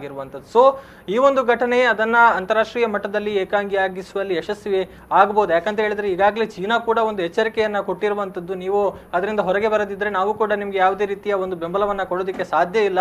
ಅದರ ಜೊತೆಗೆ ಅಮೆರಿಕ ಕೂಡ ಒಂದು ಎಚ್ಚರಿಕೆಯನ್ನ ಈಗ ಕೊಟ್ಟಿರುವಂತದ್ದು. ಏನ್ ಹೇಳ್ತೀರಿ ಸರ್ ಈ ಬಗ್ಗೆ? ನೋಡಿ, ಅಂತಾರಾಷ್ಟ್ರೀಯ ಮಟ್ಟದಲ್ಲಿ ಪಾಕಿಸ್ತಾನಕ್ಕೆ ಎದುರು ಏನು ಹೇಳಿರ್ಬೋದು, ಆದರೆ ತುಂಬ ಸಪೋರ್ಟ್, ತುಂಬ ಒಂದು ಬೆಂಬಲ ಕೊಡುವವರು ಒಂದು ಸೌದಿ ಅರೇಬಿಯಾ. ಪಾಕಿಸ್ತಾನದೊಂದು ಸೇನೆಯ ತುಕಡಿ ಸೌದಿ ಅರೇಬಿಯಾದಲ್ಲಿ ಪರ್ಮನೆಂಟ್ ಆಗಿ ಉಂಟು, ಒಂದು brigade strength troops, Pakistani troops in Saudi Arabia. ಸೌದಿಗೆ Pakistan the only Muslim country in the world which has nuclear weapons. ಜಗತ್ತಿನಲ್ಲಿ ಅದುವೇ ಒಂದು Muslim country who has weapons, in nuclear weapon. ಆದ ಕಾರಣ ಸೌದಿ ಅರೇಬಿಯಾಗೆ ಅವರೊಂದು ದೊಡ್ಡ support. Saudi Arabia will support them. ಈಗ ಏನೇ ಅವ್ರು ಹೇಳಲಿ, MBS ಬಂದಿದ್ರು ಮೊನ್ನೆ, ಅಲ್ಲಿ ಏನೋ ಹೇಳಿದ್ರು, ಇಲ್ಲಿ ಹೇಳಿದ್ರು, ಅದೆಲ್ಲ ಹೇಳ್ತಾ ಇರಲಿ, but they are supporter. Second is America. America ಉಂಟಲ್ಲ, ನಾವು ಎಷ್ಟು ರಾಜತಾಂತ್ರಿಕವಾಗಿ ಮಾಡಲಿ, America will say something here. ಈಗ ಟ್ರಂಪ್ನವರಿದ್ದಾರೆ, ಅವರ ಸಮಯದಲ್ಲಿ ಏನಾದರೂ ಬೇರೆ ಹೇಳ್ಬೋದು, ಚಾನ್ಸ್ ಉಂಟು. ಯಾಕಂದರೆ ಅವರ ಬಗ್ಗೆ ಹೇಳಲಿಕ್ಕೆ ಆಗೋದಿಲ್ಲ ಅವ್ರು ಏನು ಮಾಡ್ತಾರೆ ಅಂತ. ಆದರೆ ಮುಂಚಿನ ತನಕ ಇದ್ದ ಎಲ್ಲ ಅಧ್ಯಕ್ಷರುಗಳು ಇಂಡೈರೆಕ್ಟ್ಲಿ ಅವರು ಪಾಕಿಸ್ತಾನಿಗೆ ಒಲವು ತೋರಿದ್ರು, ಎದುರಿನಲ್ಲಿ ಏನೋ ಹೇಳ್ತಾರೆ ಅದು ಇದು ಅಂತ ಹೇಳ್ಕೊಂಡು. ಬಟ್ ಅಲ್ಟಿಮೇಟ್ಲಿ ನೋಡಿ, ಮೊನ್ನೆ ಇಷ್ಟೆಲ್ಲ ಮಾಡಿದ ನಂತರವೂ ಕೆಲವು $1 million ಸಹಾಯ ಅಮೆರಿಕ ಕೊಟ್ಟಿತ್ತು. ಇಂಟರ್ನ್ಯಾಷನಲ್ ಮಾನಿಟರಿ ಫಂಡಿನಿಂದ ಪಾಕಿಸ್ತಾನಕ್ಕೆ ಸಾಲ ಸಿಗಬೇಕು, $30,000 million ಸಾಲಕ್ಕೆ ಅಪ್ಲಿಕೇಶನ್ ಕೊಟ್ಟಿದ್ದಾರೆ. ಆ್ಯಕ್ಚುಲಿ ನಾವು ದೊಡ್ಡ ರಾಜತಾಂತ್ರಿಕತೆ ಏನಂತ ಹೇಳಿದ್ರೆ, we should go to United Nations and see that the International Monetary Fund does not give this loan. ಇದು ಸಿಕ್ಕದಿದ್ರೆ ಪಾಕಿಸ್ತಾನ ಭಾಳ ಕಷ್ಟ ಉಂಟು. ಆದರೆ ಅಮೆರಿಕ ಅದಕ್ಕೆ ಸಪೋರ್ಟ್ ಮಾಡ್ತಾ ಉಂಟು, ಕೊಡಿ ಅಂತ. ಸೊ ಆದ ಕಾರಣ ಅಮೆರಿಕ ಅವರ ಸೈಡ್ಲೇ ಉಂಟು. ಎದುರು ಏನು ಹೇಳ್ಬೋದು, ಚೀನಾ ಅವರ ಸೈಡ್ಲೇನೆ ಉಂಟು. ಸೊ ದೊಡ್ಡ ದೊಡ್ಡ ರಾಷ್ಟ್ರಗಳೆಲ್ಲ ದುಡ್ಡಿದ್ದವರೆಲ್ಲ ಅವರ ಹಿಂದೆ ಇದ್ದಾರೆ. ನಾವು ಅವರನ್ನು ಪಾಕಿಸ್ತಾನ ಐಸೋಲೇಟ್ ಮಾಡಬೇಕಾದ್ರೆ ಇವರನ್ನು ಮನವೊಲಿಸಬೇಕು. ಈ Saudi Arabia, America, China, Russia may be with us, but ಈ ಬಾಕಿ 3 ದೇಶಗಳನ್ನು ಒಲಿಸಲಿಕ್ಕೆ ಪ್ರಯತ್ನ ಮಾಡಬೇಕಾಗ್ತದೆ. ನೋಡಿ, ಕರ್ನಲ್ ಭಂಡಾರಿ ಹೇಳಿದರು, ನಾನು ಚೀನಾದ ವಿಷಯಕ್ಕೆ ಬರ್ತೇನೆ. ನಮಗೆ ಅದು ಕೇಳಲಿಕ್ಕೆ ಒಳ್ಳೆಯದು ಆಗದೇ ಇರಲಿ, we have to accept the fact, ಇವತ್ತು ಚೀನಾ ಜಗತ್ತಿನ 2ನೇ ಪ್ರಬಲ ಆರ್ಥಿಕ ಶಕ್ತಿ. We have to agree to it. ಅವರಿಗೆ ಈಗ ಮೇನ್ ಏಮ್ ಏನು, ಅರೇಬಿಯನ್ ಸೀಗೆ ಬರಲಿಕ್ಕೆ ಒಂದು ದಾರಿ ಬೇಕು. Pakistan already given part of the POK ಚೈನಾಕ್ಕೆ ಎಕ್ಸಿಡ್ ಮಾಡಿದ್ದಾರೆ. ಅವರೀಗ ರೋಡ್ ಮಾಡಿದರು. ಪಾಕಿಸ್ತಾನದಲ್ಲಿ ಒಂದು ಬಂದರ್ ಕೊಟ್ಟರು, ಹಾರ್ಬರ್ ಕೊಟ್ಟರು, ಗ್ವಾದರ್ ಪೋರ್ಟ್. ಈಗ ಚೀನಾದ ಇಂಟ್ರೆಸ್ಟ್ ಏನಂದರೆ ಪಾಕಿಸ್ತಾನವನ್ನು ಆದಷ್ಟು ಬೆನ್ನು ಸವರ್ತಾ ಅವರ ಕೆಲಸ ಮುಗಿಸಬೇಕು. ಪಾಕಿಸ್ತಾನಕ್ಕೆ ಸಾಲ ಕೊಟ್ಟಿದ್ದಾರೆ ತುಂಬ.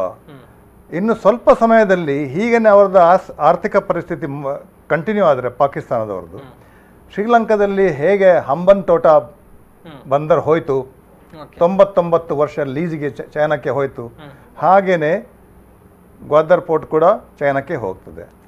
ಆ ನಂತರ ಇಡೀ OBR ಒನ್ ಬೆಲ್ಟ್ ರೋಡ್ ಅವ್ರಿಗೆ ಮಾಡ್ತಾ ಇದ್ದಾರೆ, ಅದು ಕೂಡ ಆ ಏರಿಯಾವನ್ನು ಚೈನಾ ತಗೊಳ್ತದೆ. Basically China will become, if you look at it, China is already going to be a state of Pakistan is going to be a state of China. So China ಮೊನ್ನೆ ತಾನೇ UN security ಕೌನ್ಸಿಲಲ್ಲಿ ಅವರು veto ಹಾಕಿದರು, ಹಫೀಜ್ ಸಯೀದನ್ನು ಉಗ್ರ ಅಂತ ಘೋಷಿಸೋದಕ್ಕೆ ಮತ್ತು ಅವರ UN security council ಡಿಕ್ಲರೇಷನ್ಗೆ. So today our main problem is China. Okay. ನಂತರ ಕರ್ನಲ್ ಸರ್ ಹೇಳಿದ ಹಾಗೆ ಅಮೇರಿಕಾಗಂದರೆ ಅವರು ಇಷ್ಟವರೆಗೆ ಅಫ್ಘಾನಿಸ್ತಾನದಲ್ಲಿ ಇರುವಾಗ ಅವರಿಗೆ ಪಾಕಿಸ್ತಾನ ಬೇಕೇ ಬೇಕು. ಖಂಡಿತ. ಈಗ ನಾವು ಚಾಬಹಾರ್ ಪೋರ್ಟ್ ಮಾಡಿದ್ದೇವೆ, ಅಲ್ಲಿಂದ ಅಫ್ಘಾನಿಸ್ತಾನಕ್ಕೆ ರೋಡ್ ಮಾಡ್ತಾ ಇದ್ದೇವೆ. Dependency on Pakistan may be reduced. ಮತ್ತು Pakistan geopolitically is very vitally located in the global map. So that Pakistan knows it. And ಭಂಡಾರಿಯವರು ಹೇಳಿದರು ಮತ್ತೊಂದು ವಿಷಯ, ಸೌದಿ ಅರೇಬಿಯಾದಲ್ಲಿ ಒಂದು ಬ್ರಿಗೇಡ್ ಪಾಕಿಸ್ತಾನ ಆರ್ಮಿದಿದೆ. ಸೌದಿ ಅರೇಬಿಯಾದಲ್ಲಿ ಈಗ ಅನ್ರೆಸ್ಟ್ ಆಗ್ತಾ ಇದೆ ಅಗೇನ್ಸ್ಟ್ ದ ಮೊನಾರ್ಕಿ. ಸೌದಿ ಅರೇಬಿಯಾದ ದೊರೆಗೆ ಪ್ರೊಟೆಕ್ಷನ್ ಯಾರು ಕೊಡುವುದೀಗ? ಪಾಕಿಸ್ತಾನದ ಆರ್ಮಿ. ಅವನಿಗೆ ಜೀವ ಉಳಿಸಬೇಕು. ನಾಳೆ ಏನಾದರೂ ಮ್ಯೂಟಿನಿ ಆದರೆ ಅವನನ್ನು ಸುರಕ್ಷಿತವಾಗಿ ತೆಗೆದು ಸೌದಿಯಿಂದ ಹೊರಗೆ ಹೋಗ್ಬೇಕಿದ್ರೆ ಅವರಿಗೆ ಪಾಕಿಸ್ತಾನದ ಆರ್ಮಿಯೇ ಬೇಕು. Because it is not related to Saudi Arabian internal conflict. ಈ ಎಲ್ಲ ಅದರಲ್ಲಿ ಗೇಮ್ ಇದೆ. ಅವರು ಸರ್ ಹೇಳಿದ್ರು ನೋಡಿ, ಈ ಚೈನಾ ಆಮೇಲೆ ಎದುರುಗಡೆ ನಾಟಕ ಮಾಡ್ತಾರೆ ಅವರು. ನಾವು ಹೋದ ಕೂಡಲೇ ನಮ್ಮನ್ನು ಅಪ್ಪಿಕೊಳ್ತಾರೆ, ಕೈ ಕೊಡ್ತಾರೆ, ಊಟ ಹಾಕ್ತಾರೆ. ಹೇಳಿದ ಕೂಡಲೇ ನಮ್ಮ ಒಟ್ಟಿಗೆ ಅವರು ಏನು ಭಾರಿ ನಾವು ಗೆದ್ದುಬಿಟ್ವಿ ಇಡೀ ಜಗತ್ತನ್ನೇ. ಅಲ್ಲ, ಜೊತೆಗೆ ಇನ್ನೊಂದು ಸಮಸ್ಯೆ ಏನಂದರೆ ಸಣ್ಣ ಸಣ್ಣ ನಮ್ಮ ಸುತ್ತ ಇರುವ ಹೇಗಿದೆ. ನೇಪಾಳ ನಮಗೆ ಸರಿ ಇಲ್ಲ, ಇವತ್ತು ನಮ್ಮ ರಿಲೇಷನ್ ಸರಿ ಇಲ್ಲ, ಹಾಳು ಮಾಡ್ಕೊಂಡಿದ್ದೇವೆ. ಶ್ರೀಲಂಕಾ ಸರಿ ಇಲ್ಲ, ಈಚೆಯಿಂದ ಇರೋದು ಇನ್ನು ಬಾಂಗ್ಲಾದೇಶ ಬಿಡಿ, ಅದು ಸಣ್ಣ ಇದು ಸ್ವಲ್ಪ ಸಾಫ್ಟ್ ಕಾರ್ನರ್ ಇದ್ದಾರೆ ನಮ್ಮೊಟ್ಟಿಗೆ. ಸೊ ನಮ್ಮ ಸುತ್ತಲೂ ಕೂಡ ನಮಗೆ ಸಮಸ್ಯೆ ಇರುವುದು. ಸೊ ಇಂಥ ಸಂದರ್ಭದಲ್ಲಿ ನಾವು ತುಂಬ ಪ್ರಬುದ್ಧವಾಗಿ ಮ್ಯಾಚ್ಯೂರ್ಡ್ ಆಗಿ ಮಾತಾಡಬೇಕು. ನಮ್ಮ ಸರ್ಕಾರಗಳನ್ನು ಪ್ರಚೋದಿಸಬಾರ್ದು ಮತ್ತು ಸರ್ಕಾರವು ಜನರನ್ನು ಉದ್ರೇಕಗೊಳಿಸಬಾರ್ದು. ಎರಡೂ ಏಕಕಾಲದಲ್ಲಿ ನಡೀಬಾರ್ದು. ರಾಜಕೀಯ ಪಕ್ಷಗಳು ಇವತ್ತೇನು ಇದರಲ್ಲಿ ಎಲ್ಲ ಹೋಗಿ ಕೂತ್ಕೊಂಡು ಸಪೋರ್ಟ್ ಮಾಡಿದ್ದಾರೆ ಮೊನ್ನೆ ಮೀಟಿಂಗಲ್ಲಿ, ಮಾಡಬೇಕು. ಮತ್ತು ನಾನು ಮತ್ತೆ ರಿಕ್ವೆಸ್ಟ್ ಮಾಡ್ತೇನೆ, ಇದರ ಒಟ್ಟು ಇವರ ಏನಿದೆ ಇವರ ಟೆಕ್ನಿಕ್ಸ್ ಆ್ಯಂಡ್ ಕಾರ್ಯತಂತ್ರಗಳ ಬಗ್ಗೆ ಚರ್ಚೆ ಆಗೋದು, ಮತ್ತು ಇಡೀ ದಿವಸ ಅದನ್ನೇ ಹಾಕಿ ಜನರನ್ನು ಮಿಸ್ಲೀಡ್ ಮಾಡೋದು, ತಪ್ಪು ವಿಡಿಯೋಗಳನ್ನು ಹಾಕೋದು, ಫೋಟೋಗಳನ್ನು ಹಾಕೋದು, ಇದೆಲ್ಲವೂ ಕೂಡ ಮುಂದೆ ಆಘಾತಕಾರಿ ಆಗ್ತದೆ. ಒಂದು ಚಿಕ್ಕ ಕೊನೆಯದ್ದು ಹೆಗ್ಡೆ ಅವರು ಹೇಳಿದ್ದಕ್ಕೆ ಪೂರಕವಾಗಿ, ಇಲ್ಲಿ ಮಾಧ್ಯಮದವರು ತುಂಬಾ ಈ ಟೆರರಿಸ್ಟ್ಗಳ ಫೋಟೋಗಳನ್ನು ಹಾಕ್ತಾರೆ. ಮಸೂದ್ ಅಜಾರ್ನ ಫೋಟೋ, ಅವನ ಫೋಟೋ, ಇವನ ಫೋಟೋ, ವಾಣಿಯನ್ನು ಕೊಂದ ನಂತರ ಅವನು ಎಷ್ಟು ಫೋಟೋ ಬಂತು ಪೇಪರ್ನಲ್ಲಿ, ನ್ಯೂಸ್. ಅವರಿಗೆ ಬೇಕಾದ್ದು ಪಬ್ಲಿಸಿಟಿ ಪುಕ್ಕಟ್ಟೆಯಾಗಿ ಸಿಗ್ತಾ ಉಂಟು. ಅವರು ಅಲ್ಲಿ ಅನ್ಯಾಯ ಮಾಡ್ತಾ ಇದ್ದಾರೆ, ನಾವು ಅವರಿಗೆ ಪುಕ್ಕಟ್ಟೆಗೆ ಪಬ್ಲಿಸಿಟಿ ಕೊಡ್ತಾ ಇದ್ದೇವೆ. This publicity must stop. ಈ ಮಾಧ್ಯಮದವರು ಅವರ ಟೆರರಿಸ್ಟ್ ಉಗ್ರವಾದಿಗಳ ಫೋಟೋ ಹಾಕಿ ಅವರನ್ನು ದೊಡ್ಡದಾಗಿ ತೋರಿಸೋದಲ್ಲ. ಅದರಲ್ಲಿ ಅವರಿಗೆ TRP ಸಿಗ್ಬಹುದು, ಆದರೆ ಅದು ಕರೆಕ್ಟ್ ಅಲ್ಲ. ಕೊನೆಯದಾಗಿ ಹೇಳುವುದೇನೆಂದರೆ, ಎಲ್ಲ ವೀಕ್ಷಕರಲ್ಲಿ ನಾನೊಂದು ರಿಕ್ವೆಸ್ಟ್ ಮಾಡೋದೇನೆಂದರೆ, ಇಂಥ ಗಲಭೆಯಲ್ಲಿ ರಾಜಕೀಯ ಮತ್ತು ಧರ್ಮ, ಪಾಲಿಟಿಕ್ಸ್ ಮತ್ತು ರಿಲಿಜನ್ ಇದನ್ನು ತರಲೇಬಾರ್ದು. We should behave like matured citizens of ನಮ್ಮ ದೇಶದ. We should behave like that. ಎರಡನೇದಾಗಿ, ಈ ರಾಜಕೀಯ ಅಂದರೆ ನಾಳೆ ಪುನಃ ಕೇಳ್ಬೋದು ನಮಗೆ, ನೀವು ಅಲ್ಲಿ ಬಾಂಬ್ ಹಾಕಿದ್ದು ನಮಗೆ ಪ್ರೂಫ್ ಬೇಕಂತ. ಮೊನ್ನೆ ಸರ್ಜಿಕಲ್ ಸ್ಟ್ರೈಕ್ ಮಾಡುವಾಗ ಪ್ರೂಫ್ ಕೇಳಿದ್ರು. You are doubting your own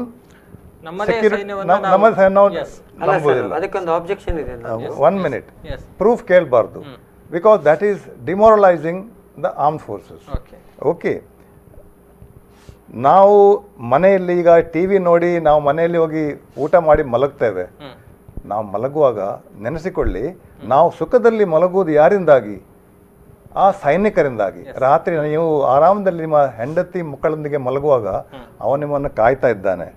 ಅದಕ್ಕೋಸ್ಕರ ನೀವು ದಯಮಾಡಿ ಭಗವಂತನಲ್ಲಿ ಪ್ರಾರ್ಥನೆ ಮಾಡುವಾಗ, ನಾವು ಹೇಳ್ತೇನೆ ಒಂದು ಸಂಕಟ ಬಂದರೆ ವೆಂಕಟರಮಣ ಅಂತ. ಕೆಲವರು ಪ್ರಾರ್ಥನೆ ಮಾಡೋದು ಯಾವಾಗ? ಗಂಡನಿಗೆ ಪ್ರಮೋಷನ್ ಬೇಕಿದ್ರೆ, ಅಯ್ಯೋ ದೇವರೇ ಹಣ್ಣುಕಾಯಿ ಹಾಕ್ತೇನೆ. ಮಕ್ಕಳಿಗೆ ಎಕ್ಸಾಮ್ ಇದ್ರೆ, ದೇವರೇ ನನ್ನ ಮಗನಿಗೆ 99% ಮಾರ್ಕ್ ಕೊಡಿ ಅಂತ. ಅದರೊಂದಿಗೆ ದೇವರೊಂದಿಗೆ ಕೇಳಿಕೊಳ್ಳಿ, ದೇವರೇ ಆ ಸೈನಿಕ ನಮ್ಮನ್ನು ಕಾಯ್ತಾ ಇದ್ದಾನೆ, ಅವನಿಗೂ ಅವನ ಹೆಂಡತಿ ಮಕ್ಕಳಿಗೂ ನಿಮ್ಮ ಆಶೀರ್ವಾದ ಕೊಡಿ, ಅವರು ಸುಖದಿಂದ ಇರಲಿ. ಮತ್ತು ಕೊನೆಯದಾಗಿ, ನಾವು ಒಂದು ಚಿಕ್ಕ ರಾಷ್ಟ್ರ ಇದೆ, ಅವರಿಂದ ಕಲಿಬೇಕು. ಆ ಚಿಕ್ಕ ರಾಷ್ಟ್ರದ ಹೆಸರು ಇಸ್ರೇಲ್ ಅಂತ. ಸುತ್ತಮುತ್ತಲು ಎಲ್ಲ ವೈರಿಗಳಿದ್ದರು, ದೊಡ್ಡ ದೊಡ್ಡ ವೈರಿಗಳಿದ್ದರು. ಆ ದೇಶ ಇನ್ನೂ ಬಲಶಾಲಿಯಾಗಿ ಬೆಳೀತಾ ಹೋಗ್ತಾ ಇದೆ. ಸೈನ್ಸ್, ಟೆಕ್ನಾಲಜಿ, ಅಗ್ರಿಕಲ್ಚರಲ್ಲಿ ಎಲ್ಲ ಅವರು ತುಂಬ ಮುಂದುವರೆದಿದ್ದಾರೆ. ಅವರಿಂದ ನಾವು ಕಲಿಬೇಕು ದೇಶಭಕ್ತಿ ಅಂದರೆ ಏನು ಅಂತ. ಮತ್ತೆ ಈಗ ಸರ್ ಹೇಳಿದ್ರಲ್ಲ ಯಾಕೆ ಪ್ರೂಫ್ ಕೇಳ್ತಾರೆ ಅಂತ, ಯಾಕೆ ಆ ಸಿಚುವೇಶನ್ ಬಂದಿತ್ತು ಅಂದರೆ ಅದು ಯಾರ ಕೆಲಸ? ಸೈನ್ಯದ ಕೆಲಸ. ಸೈನ್ಯದವ್ರು ಮಾಡಿ ಸುಮ್ಮನೆ ಇರ್ಬೇಕು ತಾನೆ. ನೀವು ರಾಜಕಾರಣಿಗಳು ಅದನ್ನ ಫೋಟೋ ಇಟ್ಕೊಂಡು ಶುರು ಮಾಡಿದ ಕೂಡಲೇ, ಮಾರ್ಕೆಟಿಂಗ್ ಸ್ಟಾರ್ಟ್ ಮಾಡಿದ ಕೂಡಲೇ will ask what you did ಅಂತ ಯಾರನ್ನು ಅವರನ್ನು ಕೇಳೋದು, ಅದು ಸೈನಿಕರ ತಲೆಗೆ ಬರ್ತದೆ. ಅದು ಬೇರೆ ಪ್ರಶ್ನೆ. ಇಲ್ಲಿ ಸಮಸ್ಯೆ ಆಗಿರೋದು ಮೊದಲು ಅವರು ಹೇಳಿದರು ರಾಜಕಾರಣ ಬೇರೆತ್ತಿರೋದ್ರಿಂದಾನೇ ನಮಗೆ, ಮತ್ತು ಈ ರಾಜತಾಂತ್ರಿಕ ಕುತಂತ್ರಗಳು ತಂತ್ರಗಳ ಇತಿಹಾಸ ಓದಿರೋದ್ರಿಂದ ನಮಗೆ ಡೌಟ್ ಸ್ಟಾರ್ಟ್ ಆಗ್ತದೆ. ಮತ್ತೆ ಅದಕ್ಕೆ ಬರುವಂಥ ನೀವು ಕೊಡುವಂಥ ಸುದ್ದಿಗಳು, ಆಗ we will ask. That is a problem. ಹಾಗಾಗಿ ನಾವು ಅದನ್ನೇ ನಾನು ಹೇಳುದು, ಅದನ್ನು ಸಪ್ರೇಟ್ ಆಗಿ ಇಡಬೇಕು ಅಂತ ಮತ್ತೆ ಹೇಳುದು. ಅದು ಸಪ್ರೇಟ್ ಆಗಿರ್ಬೇಕು, ಅದು ಅವ್ರ ಪಾಡಿಗೆ ಅವರು ಮಾಡ್ತಾ ಇರಬೇಕು. ಅದನ್ನ ರಾಜಕೀಯವಾಗಿ ಬಳಸಿಕೊಳ್ಳಿಕ್ಕೆ ಶುರು ಮಾಡಿದ ಕೂಡಲೇ ಪ್ರಶ್ನೆಗಳು ಸ್ಟಾರ್ಟ್ ಆಗ್ತದೆ, ಇವರಿಗೆ ತಲೆನೋವು ಬರ್ತದೆ. ಎಸ್, ಖಂಡಿತ. ನಾನು ಮೂವರಿಗೂ ಈ ಸಂದರ್ಭದಲ್ಲಿ ಧನ್ಯವಾದಗಳನ್ನ ಸಲ್ಲಿಸ್ತೇನೆ. ಸಾಕಷ್ಟು ವಿಚಾರಗಳನ್ನು ಹಂಚಿಕೊಂಡ್ರಿ. ಎಸ್, ಜೊತೆಗೆ ಮುಂದೆ ಏನು ಮಾಡಬೇಕು ಏನು ಮಾಡಬಾರ್ದು ಅನ್ನುವಂಥ ನಿಟ್ಟಿನಲ್ಲಿ ಕೂಡ ನಮಗೆ ಸಾಕಷ್ಟು ವಿಚಾರಗಳನ್ನು ತಿಳಿಸಿಕೊಟ್ರಿ. ಧನ್ಯವಾದಗಳನ್ನು ಮತ್ತೊಮ್ಮೆ ಹೇಳ್ತಾ, ಎಸ್ ವೀಕ್ಷಕರೇ, ಇದು ಇವತ್ತಿನ ವಿಶೇಷ. ಮುಂದಿನ ವಿಶೇಷ ಕಾರ್ಯಕ್ರಮದೊಂದಿಗೆ ಮತ್ತೆ ನಿಮ್ಮನ್ನು ಭೇಟಿ ಮಾಡ್ತೀನಿ. ನಿರಂತರ ಸುದ್ದಿ, ಮಾಹಿತಿ, ಮನೋರಂಜನೆಗಾಗಿ ನೋಡ್ತಾ ಇರಿ ವಿ4 ನ್ಯೂಸ್. ನಮಸ್ಕಾರ.